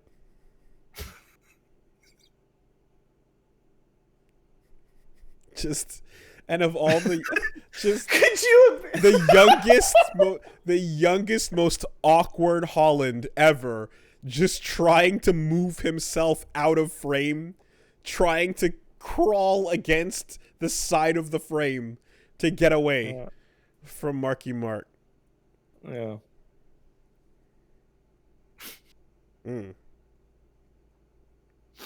Play Uncharted theme. All right. Well, hey, listen. Let him do his thing. Hey, Nintendo edited Smash immediately after releasing Minecraft. Oh, is it because Steve looked like he was holding his dick? It's because Steve was holding his dick. That's funny. So they updated it. They said they put some patch notes in, or what. They fucking edited out Steve's dick within seconds. So when I saw that, I legitimately thought that was the intention. It feels insanely deliberate. Like, it's a ridiculous oversight. The framing of it. If you win with holding a sword in Minecraft, the win animation has Steve holding the sword, but the hand and sword hilt are out of frame, so it just looks like his giant dong is bouncing up and down on the victory screen. It's not very Minecraft. It feels, that's incredibly Minecraft, but it feels like it was intentional, but it got by. Like whoever was above that, like whoever animated it was like, his dick, and then their boss didn't notice, and then everyone noticed. Seconds later, Nintendo on Red Alert. That shit came out immediately, and for a patch to come out that quickly too, if you're a third-party game, you go through all kinds of hoops to fix problems like that, and go through a submission process, and it takes a while. But this is absolutely smash the button Red Alert now. Get it out now. Penis in Smash. Smash is for good boys and girls. When it happens within 48 hours, absolutely. So there's that. They also announced that they're, for the first time, localizing Fire Emblem fucking 1. Shadow Dragon and Blade of Light. For a limited time, idiots! Yeah. Coming to Switch on my birthday. hey, this sucks. Limited time stuff isn't fun. What are you talking about? I thought it was the best. Don't you enjoy artificial scarcity of digital products? No. Oh, because we thought you would. Because we thought you'd One of, like to feel like you have to hustle and bustle and create a sense of urgency. one of the things that was the most frustrating is that when that Mario limited edition thing with the galaxy and the sunshine and all that crap got announced, is that when I was like, this is some limited time bullshit, I got some people going, well, the way I interpreted it was that the bundle is limited time and that they'll sell them digitally afterwards separately. And I'm like, you're an idiot. There is no way that is what that means. And I'm glad Fire Emblem can show up to show you're an idiot. They mean limited time. Fuck you. Buy 4 it months. You have 4 months to purchase this game. December, January, February, March, and then it's gone. So it really is just like, and again, you want like that's a quarter, right? Like, but you've just got like this weird thing that they're fully committing to.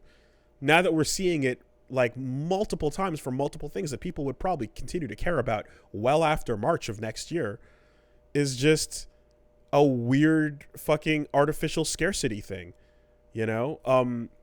It just, all it does is make people feel as if they have to artificially hustle over something that there's no reason for it.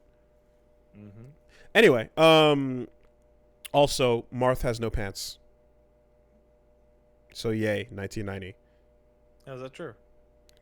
First version of Marth, he just had the blue shirt and the leg sticking out. And the cape. Yep. He only got the pants later. Just doesn't wear pants? Yeah. Like all sword heroes from that era.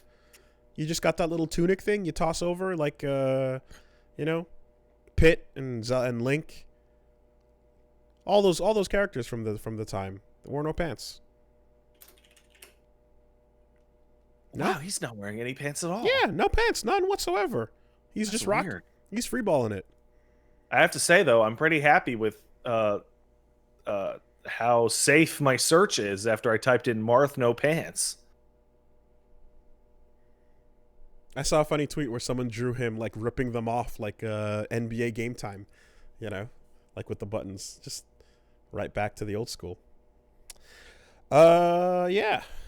So that's what they're doing. We mentioned it, but Ghostrunner is in fact coming out this week, and the demo was for a limited time. But if you haven't seen Ghostrunner, it's fucking wall running, cyberpunk, ninja, Mirror's Edge, just rad goodness. You want to be a techno assassin jumping on walls and going fast? It's all my aesthetics. It's fucking everything I love, and boy, it looks great.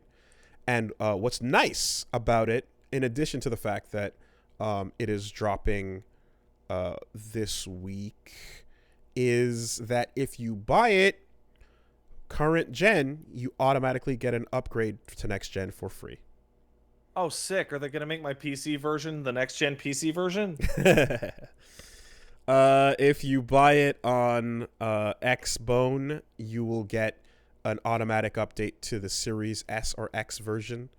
And that's a part of Microsoft's Smart Delivery program, apparently. PlayStation doesn't have that, but they will just allow people to download the enhanced PS5 version if they see that your PS4 version. Smart Delivery thing seems like a really fancy name for like a really basic feature. I mean, Smart Delivery will ensure you always have the best. It's like you just I own it. Yeah, okay. I'll continue to own it. But like if there's a specifically separate SKU that's made for the next gen version, then you're gonna get both, as opposed to like running an upscaled version of last gens, you know. Yeah, cross buy, sure, you know, that's. But yeah, that's pretty much what it is. But it's not. But it's not fully cross buy. It's platform specific cross buy. Hey, did you see that the God of War people are saying that on the PS5 you can run God of War in like 60 FPS? I didn't see that. Yeah. Can you go above that? I seriously doubt it. The game's probably got VSync on. Okay. So it's the limitations of whatever they made at the time. Yeah. Like, come on, Bloodborne, please. Please, God. Bloodborne 4K, dude. Just anything to get rid of that game's terrible frame rate. Potentially. Watch it somehow and at the very run least, worse. well, at the very least, you're gonna get whatever the update, like, yeah, whatever the improvement is, and then there's that story about the modder who already has his improved version, who said, "Hey, I'm going to release this. I'm going to release this, but we're waiting to see what Sony does about running it, you know." And then there was that like fake article where it was like, Modder says, Modder threatens Sony, says he's gonna hold a Bloodborne improved version at ransom. I literally didn't say that, but thanks though. Anyway, yes, we shall see indeed. Yeah, it's not a huge news week, so we're not. We did cover a lot of it through our basic conversation. There's only a couple other things. Darkest Dungeon 2 is happening, and I thought we were going to a fucking mountain. We could be going many places. Who knows? They got some time to figure it out, because they're going to be doing the same. It's going to be going through a similar development process to last time, which is early access for a while and then 1.0, right? This time around, the Epic Store has loomed its evil head, and now we're getting them involved with Darkest Dungeon, which is not great. I don't like that, but fortunately, it seems like Red Hook is going to kind of take the money, keep it in early access on the Epic Game Store, and then release 1.0 on all platforms. Very Hadesy. Which is, if your game is going to get stuck with Epic, I don't fault you on that. I get it. Yeah, it's a nice way to be like, okay, but when it really comes out, it'll be on Steam. Exactly. Like, we've seen and discussed it at this point. It's become very clear that, like, the deal is one that many developers cannot refuse. So they're taking it. They're doing the Epic Store thing, but this is just for early access, and then 1.0 drops and it's going to be the full thing. And Hades, thankfully, is enjoying a huge success now that it's off of Epic. Everywhere, people are talking about it. It's out there. People love it. Hey, Hades is doing great. Great. Maybe it's because Hades is really good. And it's a very good, high quality video game. Everyone, you know, you could have like been on it before, but like I was worried that a little of that, like, you only get one launch. I was worried that would like hurt it, but so apparently, so that's always been the general wisdom. But with the Epic Store, apparently consumers consider the Steam launch to be the real launch. One. Yes, yeah. Just like embarrassing. Like legitimately embarrassing for Epic. When people are I'm seeing tweets of people like going like, "Hey guys, should I get Hades?" and things like that, and asking all the questions as if it hasn't been out playable somewhere else forever, because like it might as well have not been, you know? Apparently Metro Exodus, when it came out on Steam, sold as if it was a brand new game. Like amazing. Like, to the average PC playing consumer, the Epic Game Store might as well actually not exist. And you know, like at that when that kind of happens, you're in a situation where if you care a lot and you really just want to get your hands on it no matter what, then you have a way to do that. And if you're fine just waiting for it to be done, then you can and play it in the place of your preference. So like, win-win for the studio, you know? People aren't ignoring it as a result of it being on Epic prior. So yeah, that's what they're doing with Darkest Dungeon 2, and I can't fucking wait. I very much like the art style they're going with, which is let's make 3D models and desperately, desperately try and make them look exactly like the 2D from the old game. And they've I got love that art style. and they got the narrator, they got the ancestor in there just doing fucking magic with his voice. Yeah, And that was required. I mean, I this is one of those games where like that's the carry, right? Like there's a couple, there's some games where the voice of the game is the carry, and in this case, it's absolutely the ancestor. Wayne Yep. June, yeah, that's it. Beautiful. Um, I'm an old man and your day sucks.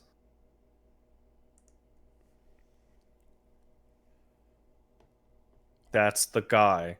2D over 3D any day. You're not wrong. People are getting close though. People are starting to get better. Getting there.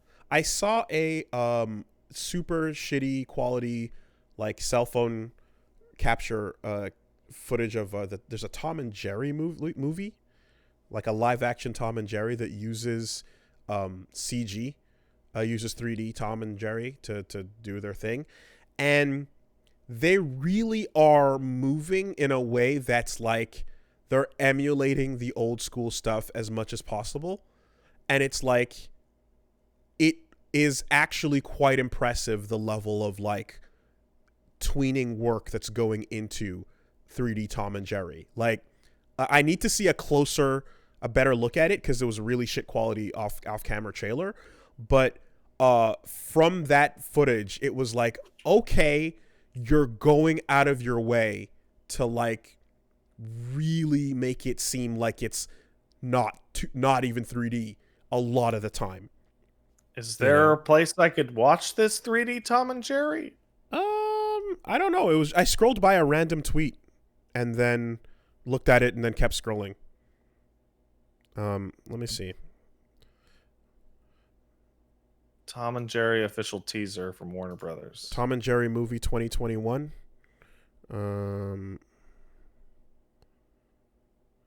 Definitely not this CG thing that I'm looking at right here. This thing looks fucking terrible. Is it just them screaming horribly? I don't think it is. No.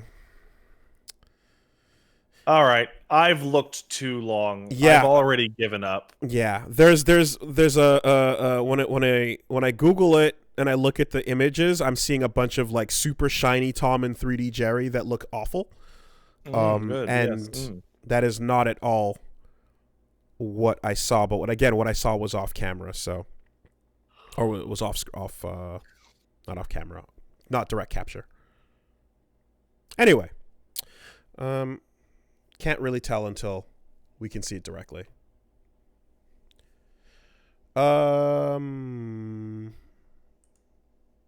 Got distracted there. I was going into and then just the one other thing I saw. One more thing was Sucker Punch listed a new writing job position opened up, and they're specifically looking for people with knowledge of feudal Japanese history. Okay. I all right. I wonder what they are all right. I don't think anybody would be upset if they told more stories in that era with the work they've already put in. I don't think it has. What's a cool part in Japan? It has to be the direct sequel. I don't think you have to do that, but they can definitely tell more stories. Mm-hmm. And they've got a fucking rad system there, but you'd want to, of course, like, expand upon it and do things and add to it because as incredible as Tsushima is, by the end of Tsushima, you've got the formula down, like any Ass Creed game. You know what I mean? Yeah. You know what to do. You know, it'd be a fucking cool Ghost of Tsushima game. Mm-hmm. It'd be like Ghost of Wake Island. Ghost of Wake Island. That's right. And what's Wake Island? I'm not even going to engage in this conversation. This is already deeper into the conversation that I want to be. Wake Island is an island that was fought over in World War II by the Japanese and the Marines. Okay. It's a battlefield map. Okay. It's a That's it's a World War II thing. sounds like things popped off way later than the feudal era. Yeah. Sounds like you'd have to wait a while for that to go where you want it to. Yeah, be. no, this would be like Ghost of Nobunaga or whatever. Ghost of Sengoku or whatever the fuck you want to call it. Sure. All right. Anyway. Hey, would you agree with the assessment that every day there is one main character on Twitter? And I would say that, yes. And that your goal should be to not become that main character at all times? I don't necessarily agree with the second statement, because occasionally, very occasionally, it can be positive, but it is a good general rule that most if of the everyone time, is most of the time, if everyone's paying attention to you, it's probably not because you did something everyone loves. Yeah, that's usually true. Yeah, that's right. usually true. Okay. What if you released a take so incredibly dumb that it caused your console to trend for the first time ever, only to lead people to your nuclear take? Yes. That would be embarrassing. That'd be very bad. Well, Stadians... Why do you ask? Lend me your ears. Ah, yes.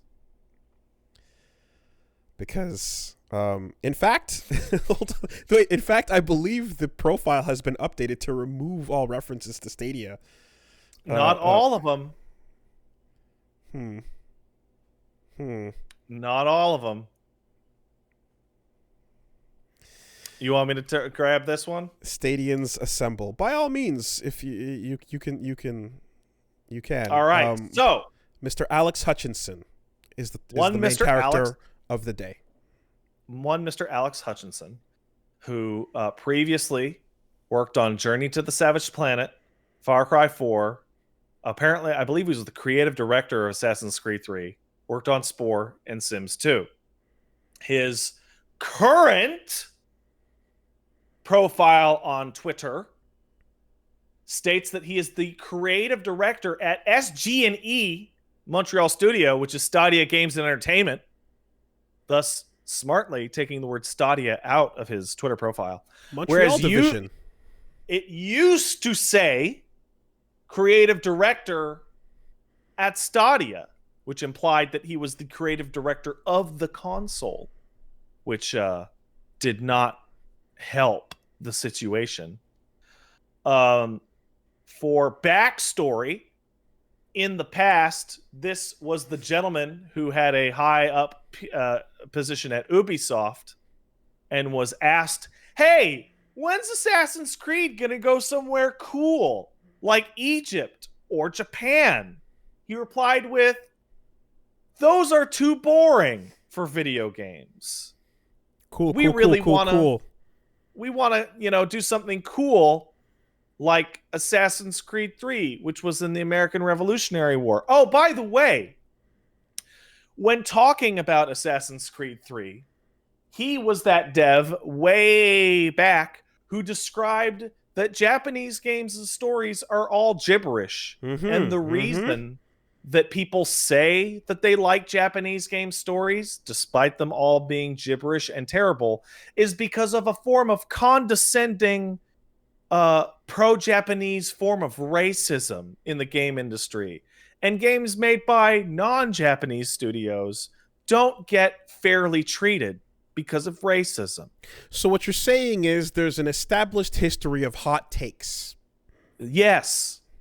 Also worked a lot on Assassin's Creed 3, the worst Assassin's Creed game. What? The worst one. How dare All you? right. How are you just going to talk shit about Raton Hageton? Moving on to October 22nd, 2020. In the wake of the DMCA violation takedown nightmare that Twitch was going through and is still going through, that you and I talked about, that is making us stressed about our current profession. One Alex Hutchinson states, streamers worried about getting their content pulled because they used music they didn't pay for should be more worried by the fact that they're streaming games they didn't pay for as well. It's all gone as soon as publishers decide to enforce it. The real truth is that streamers should be paying the developers and publishers of the games they stream. They should be buying a license like any real business and paying for the content they use. So, one, boy, what an unsympathetic take to many people worried about their livelihoods. Two, I don't know about you, Wooly, but I actually pay for almost every single stream game that I play. On the only exceptions that I don't is when the company in question literally gives it to me for free to stream. This is correct. Three, he is implying that despite purchasing the game, they should also be purchasing single-use broadcast licenses, of which is only applicable to the music industry, and it's a shit-ass ripoff there, too. Hey, common man, can we get some more money towards these conglomerates and corporations? What are we doing here, guys? Can we get more money towards these corporations? I feel like there's too much money being held by the rest of you, and you're not paying these companies enough as it is. You should be grateful. My favorite aspect of this story is the details that immediately start to emerge.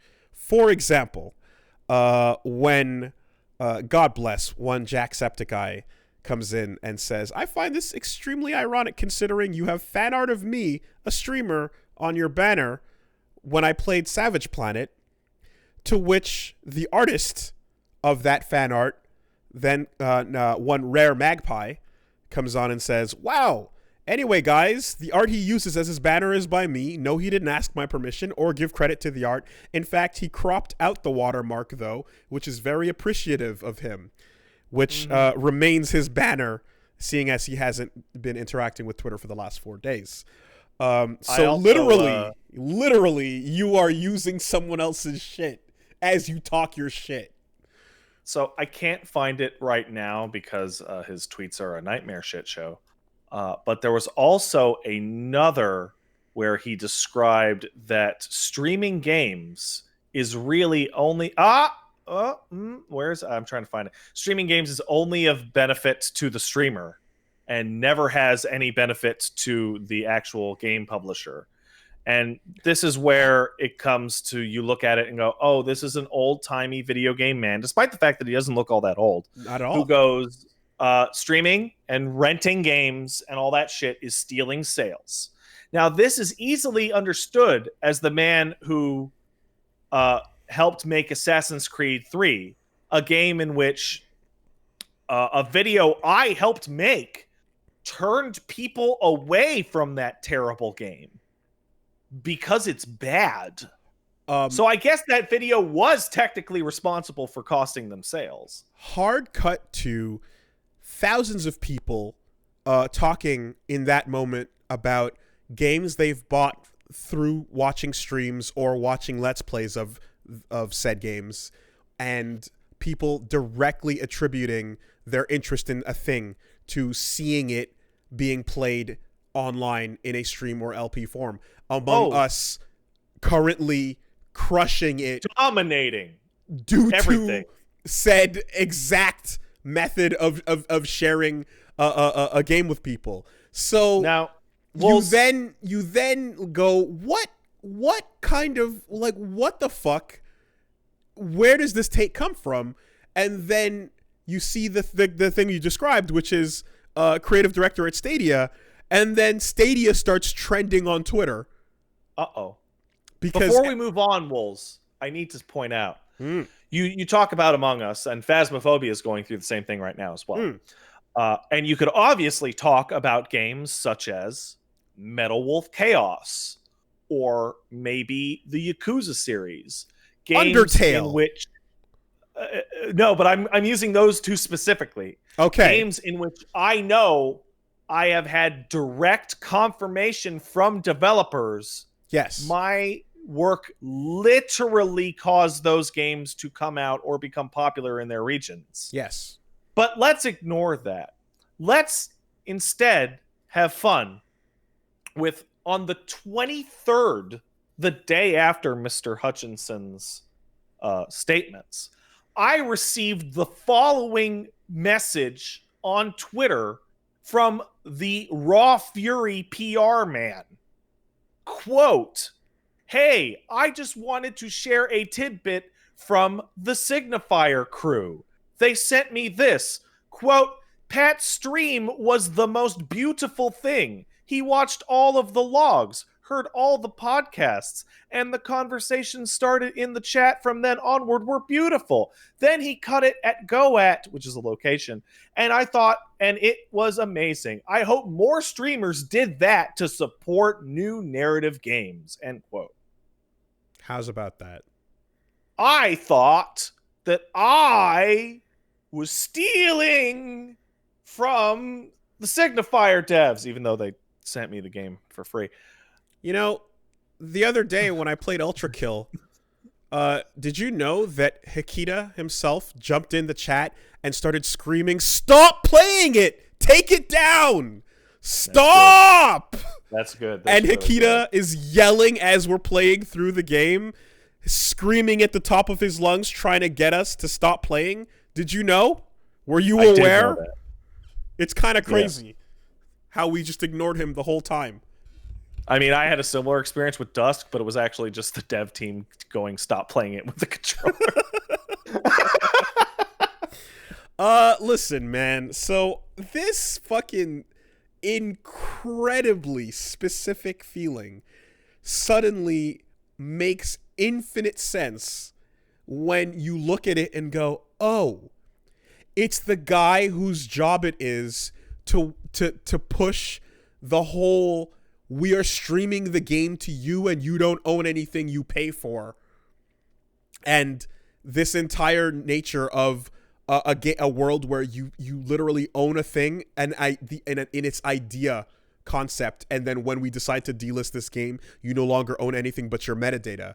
And Stadia as a whole being like 100% built around this concept, around lack of ownership of anything, makes perfect sense. What also, does the it? craziest the thing is, like, what? I don't even know what he means by streaming games they didn't pay for. Does he think people are like stealing them from their quarantined GameStops? Like, are we better off in a world of paying for games we don't own? Yes, because this is literally what you're doing on Stadia. You're buying a game you don't own. It should be the other way around, says Alex. Now, here's my favorite part. So remember how I said it was creative director at SG&E Montreal Studio, and it says in giant things, all opinions are my own? Yeah, which wasn't there before. Well, those weren't there before. They were added when Google Stadia came out and made an official response that was basically, that dude, don't listen to him. We don't eat. No, I don't know who that guy. What? Yeah. Don't listen to him. He has yet to tweet since, by the way. Yes, exactly. What I find particularly confusing, of course, is at the same time that it makes perfect sense that this is the platform that this guy is working for, that is sharing these ideas. Do you remember the reveal of Stadia where they were pushing all the features? And do Oh, you you mean remember the features that were all built around the idea of jumping into a game that's being streamed at the moment you see it streamed? And as somebody in my chat that night pointed out, you mean all the features that still don't exist? Yes.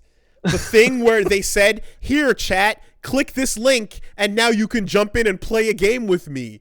That they were talking about in their feature list, of course, which doesn't exist, yes. But they were literally pushing this whole watching and playing together thing as a part of what Stadia would be about. What the fuck is this dude talking about? Now, it also felt really good. One, I think it's actually been confirmed that mathematically he is in fact the most ratioed man ever in Twitter history. He made four. He made four like raw tweets that day, and they were all ratioed by like factors of tens of thousands. But I mean, the top of the thread has like literally double-digit retweets and quadra-digit replies.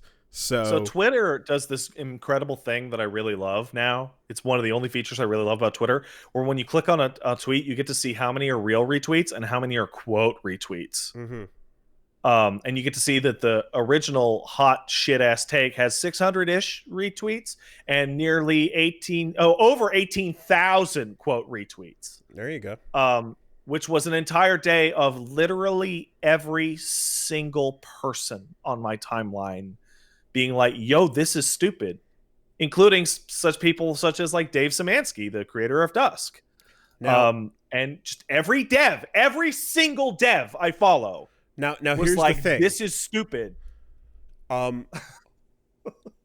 these devs and the entire, when it comes down to the letter of the law, these game companies could decide to pursue every single instance of every single person that ever displays their games on Twitch or on YouTube ever as an infraction, and they can decide to go aggressive and flag it as much as they want.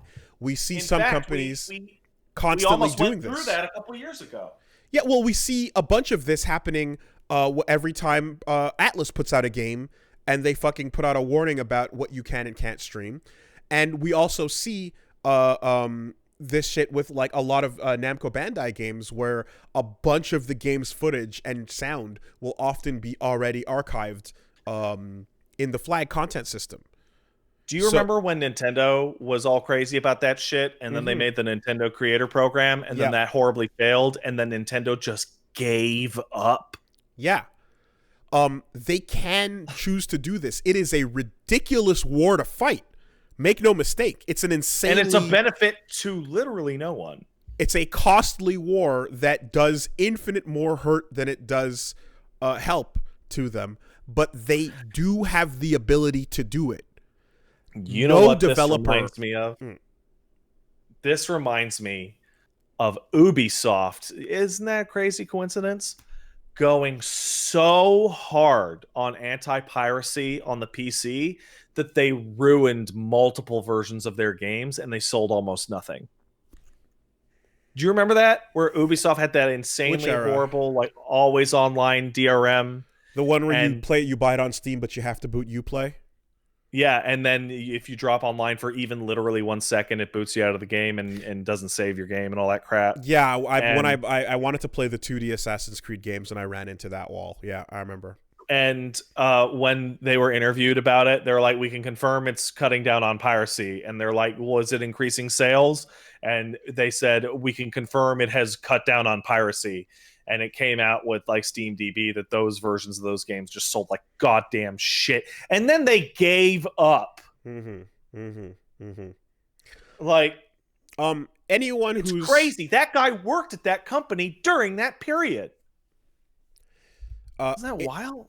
It's lovely how the smallest studios and indie games are clearly like paying enough attention to the situation and understand that, hey, you know what helps? Being in the stream, talking to the people who like your game and helping them show it off to other people. Like it's the most basic understanding of like, if someone sees something they like, they might want to go get it too. It's just that simple. And like, anyway, this dude, whatever, he became As far he became the main Yeah. character of Twitter for a day, and like somehow managed to damage the Stadia brand more than it Further. already was fucking groveling on the ground. like, at. wow. It's sort of Wow. wild. I feel bad for Stadia because of this linked association that was not there prior. Now, the last thing that I would like to say about Alex Hutchinson, and I find that this is incredibly important. He is the creative director at Stadia's Montreal studio and currently lives in Montreal. Probably. However, he is from Australia. So that's not our bad. That's on the Australians. Okay. Are you going anywhere else with that? That is where it went. Okay. Okay. You're not implying some sort of latent, implicit criminality? No. Just literally says Montreal studio, and I was like, oh, damn it. And then I saw Australia. I was like, phew. All right. Well, yeah, that's a good time. Hey, Adam, I don't know if you catch this, but every once in a while, I feel like, maybe once every 2 years, maybe even more frequently than that, there'll be these weird little glitches where it's like, oh shit, guys, hey, did you notice that the GameStop website has some wild bug where you can order a bunch of games and get like 1,000,000% off? Or some weird discount doesn't work, or there's some weird bug or whatever? Apparently that happened again. And it's like, how it is. It's like, oh shit, something's wrong. Let's go fix it. I'm starting to think that stuff is intentional. Oh, yeah. I'm starting to think that these bugs that send everyone over to GameStop to suddenly buy a bunch of games and use this exploit is actually an intended thing, which they then fix, and then you just end up buying some GameStop things. Yeah. Hey, look. Oh, look. We got. Hey, Jimmy. I figured out how to increase traffic to the site by about 1 billion times. Really? How do you do it? I'm breaking the law. I'm creating a giant fake false advertising thing accidental. Oops. Right? Social media fucking explodes with it. Everybody goes, yo, you can go buy things for 99% off. It's broken. What the fuck? And then suddenly an influx of traffic to a business that should be, but is somehow not dead. Oh man, I found out Reggie, more from Alex Hutchinson. Currently the hide and seek champion, 2020. Oh man, Fizame, that is. Do you follow Gene Park, the Washington Post guy? Yeah. He's Park's cool, great. right? So Gene's tweet Throughout making his PS5, fun of him danced in the box. from the subtle racism, and then he followed up saying that he was also the Ubisoft guy who said that women are too hard to animate. Mm-hmm. That was his last they tweet, because Alex Hutchinson's last tweet is, feel free to disagree with me, but the guy that said women were hard to animate was an entirely different person, Alex Amancio.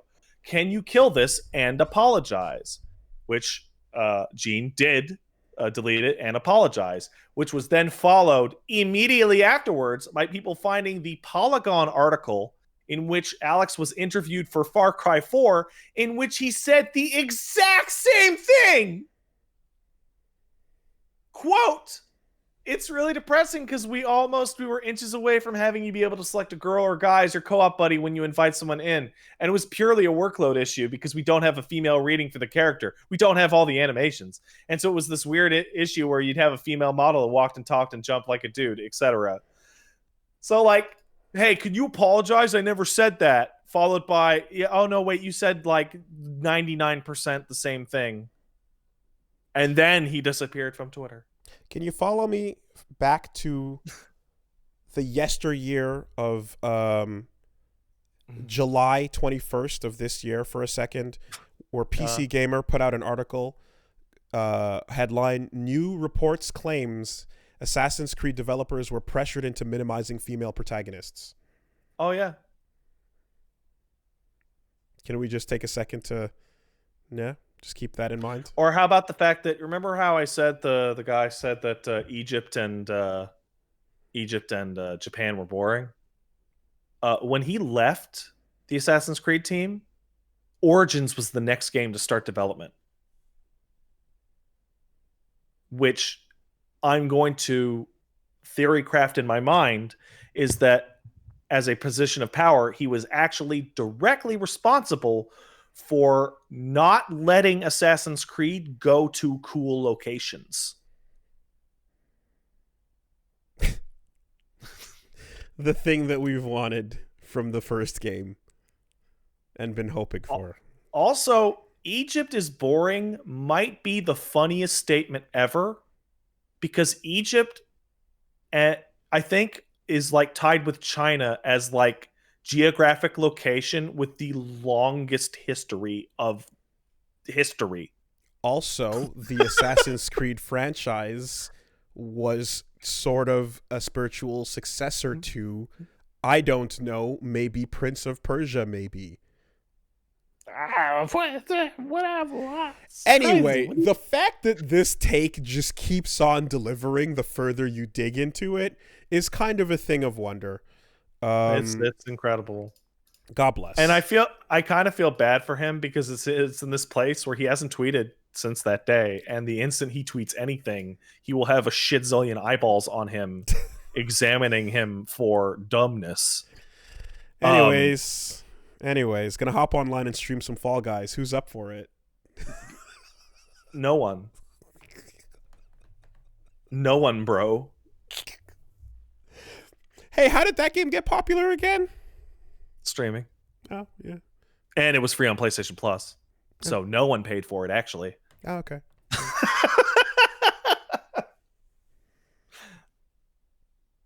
So it's both. You just gonna steal from Fall Guys like that, bro? I am gonna, yes. I would just never go back to social media. I mean, I would never go back. No, that's not true. I would go back. I couldn't wait to go back. But I have a different personality than these people. Yeah. Yeah. You love to see it. All right. Let's quickly take some emails and get a move on. All right, here. let's email it up. If you want to send an email, send it to castlesuperbeastmail@gmail.com. Hey, castlesuperbeastmail@gmail.com. I got this. I got this little Ava Tamagotchi. It's a little baby angel that I have to take care of and change its LCL. That's weird, dude. And I have to feed it S2 engines and Kaji watermelons to keep it happy. That's fucked. And it's born as soon as the second impact goes off. And then your goal is to make it happy so that it eventually gets coaxed out of its AT field and creates the third impact. But only if you feed it and clean it and take care of it with love every day. You should smash that thing with a hammer. No. Right now, I'm currently raising Iruel. It's the one that's trying to take over the Magi engine. Mm-hmm. And, Ritzko's mom and all that shit. So favorite angel, go now. Ramiel. Diamond. Yep. That's the right one. That's where we're going. Mm-hmm. Ramiel is the best angel. Yep. Although, I mean, Kaoru, really? But yeah, shut up. Shut up. That's stupid. What are you talking about? That's a person. Yeah, okay. Fine. Like, easily favorite character in the entire franchise. Yeah. Like, fucking with a bullet. Here like in a franchise of a whole lot of damage, here comes perfection. Oh no. Oh no. Oh man. Oh no indeed. No one's worthy. Hey, we got one coming in over here from uh who is this from? Daniel says, "Hey guys, dear Alpha Flight rejects, Daniel here, and recently one of my favorite manga has been on an unexpected hiatus. There's usually monthly updates, but not a peep from August to September. This manga is Vinland Saga. Probably something Wooly's been recommended en masse as a sole replacement for Vagabond. It has. I've definitely heard a lot, and I've seen some really cool shit with those Vikings. I wouldn't go so far as to say that I never dived into Vagabond, but due to hearing your laments over it never coming to pass. So anyway, I would say it's a phenomenal breakdown of Viking life, and it's really, really good. After 2 months of silence, bam, new chapter, and for one brief moment, I feel elation followed by horror as I see this title. And what we see here is a list of chapters, and we see Volume 25, Chapter 1, Sailing West, Chapter 175, Sailing West, Chapter 176.5, Assassin's Creed Valhalla. My heart drops as I prepare for some schlock to come, having the main character or whatever the Viking AC is show up in a flashback of some description and dunks on Thorfinn, the main character. And lo and behold, that's exactly what happens. Panel of an assassin's blade. Panel of main character all bloodied and busted up. He's gone, but look, he gave you a bloody nose. And who was that guy anyway? Shit. Let's call it quits then. Thanks, Ubisoft. I hate it. That is legitimately like the worst thing I have Oh my god, dude. Daniel, I am so sorry. That is insane. Fucking guest chapters ruining your manga, dude. Do you remember when Eminem kicked the ever-loving shit out of the Punisher? That happened. But like a celebrity guest starring is not as time sensitive as a specific game's launch window guest starring. Like, boy, have you dated your manga in time by putting this fucking Assassin's Creed Valhalla reference. I hope the into mangaka got a lot of money from that. It must be like ridiculous. In fact, the end of the chapter should have shown you the contract. Show the cash bucks and let everyone go, all right, fine. You know?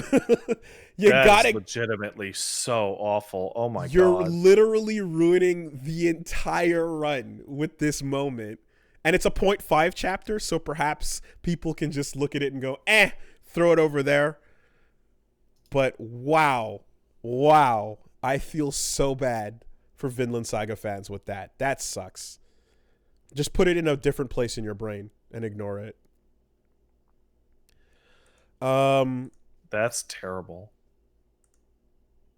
We got one coming in from Momo. Says, hey, Wooly and Pat, first time emailing.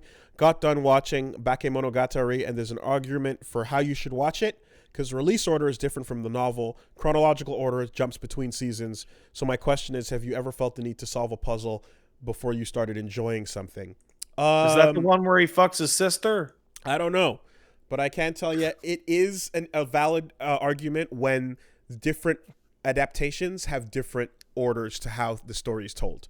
I can at the very least say that, like, I remember Cloud Atlas was a weird one, because the Cloud Atlas book starts at a specific time frame and goes further and further and further into the future, and then starts rewinding outwards like a mandala. And the movie just thematically links things by the same emotional note. I think you kind of are at the whims of whatever the release order is for the format you're watching. It depends, but in every instance, you're probably best off going with the version that they released it in for that format. But boy, that sucks if you have to actually change shit up to understand it. Yeah. I have nothing to say about this because that's a really confusing problem. That's okay. It's like if you were to get into Fate, you got to play that visual novel because all the adaptations are out of order. Okay, but what if history class starts teaching Fate characters so that kids will remember? I mean, if you really want to get into it, history class already teaches about Fate characters. Mm-hmm. Mm-hmm. Mm-hmm. Mm-hmm. Brent says, Dear Castle Super Beast 3D All Stars. You okay? Yeah, I'm good. All right. Recently bought a 4K television for the first time. Haven't been able to sit down and use it yet. My wife says it's amazing. What's the best thing I could watch on it to really experience the upgrade to the world of 4K? When I got my 4K TV, I watched the Discovery, the Planet Earth equivalent. So Planet Earth is super old now, but there's been a lot of stuff that's come out in that vein since. I forgot what the name of the actual series is, but on Netflix, the Netflix 4K edition had like a whole section of stuff that was, best for testing. And like, yeah, I'd say the Planet Earth equivalent these days is probably like the coolest thing you could watch to really see how fucking crisp it gets. I would say, I'm going to assume that you're a person who plays video games. You're listening to this Blue Planet podcast. You probably hook up a video game machine to that and think about what the shiniest 4K game is that you got. You can do that. Run from the porn. Wow, Atlas isn't gonna fucking localize Persona 5 Scramble. What? Yeah, literally just not. Koei Tecmo reports latest financial results, and Persona 5 Scramble Western localization is no longer mentioned. Are you fucking kidding me, dude? Yep. Direct canonical sequel. I bet it's because Q sold badly. Q2. Because who gives a shit about that game? Jeez, why do you hate Bunny? You know what this is?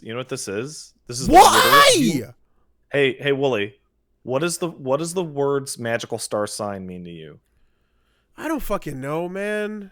It means I don't want Mother 3. That's what it means. Holy shit. Do you remember that? No. I don't. Nintendo never localized fucking Mother 3 because fucking Magical Star Sign didn't sell hotcakes.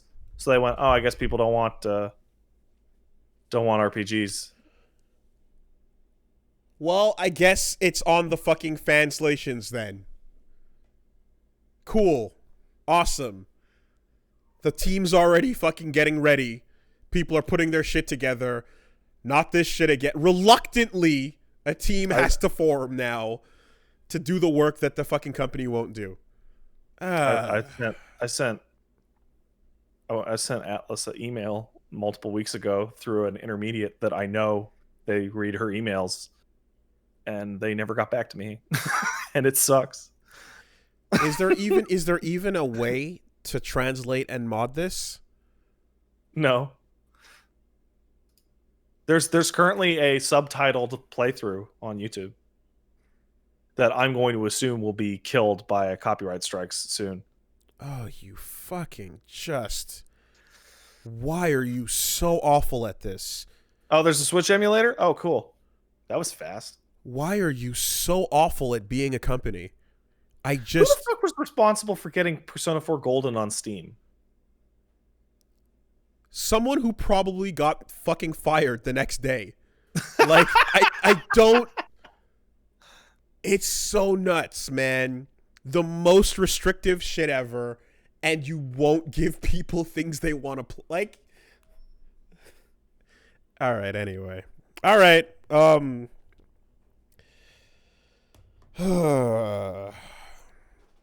was trying to literally figure out how to see the royal specific content so that I can, like, because I was very excited to see what this was going to be. It's really deeply intertwined. Yeah, that's what I heard. So I wanted to go find out what was changed in royal and then fucking play this. I was really looking forward to playing this, even though it's Muso. What the fuck, man? Well, that's been our week. That's the podcast. Glad we could end it out on great news. Yeah. Hooray. Everyone enjoy your weeks, please. You really had to fucking drop it at the end, didn't you? Holy shit. I just saw it. I was scrolling on Twitter. People are retweeting it. What do you want from me? I didn't have, I saw it. What was I supposed to sit on it?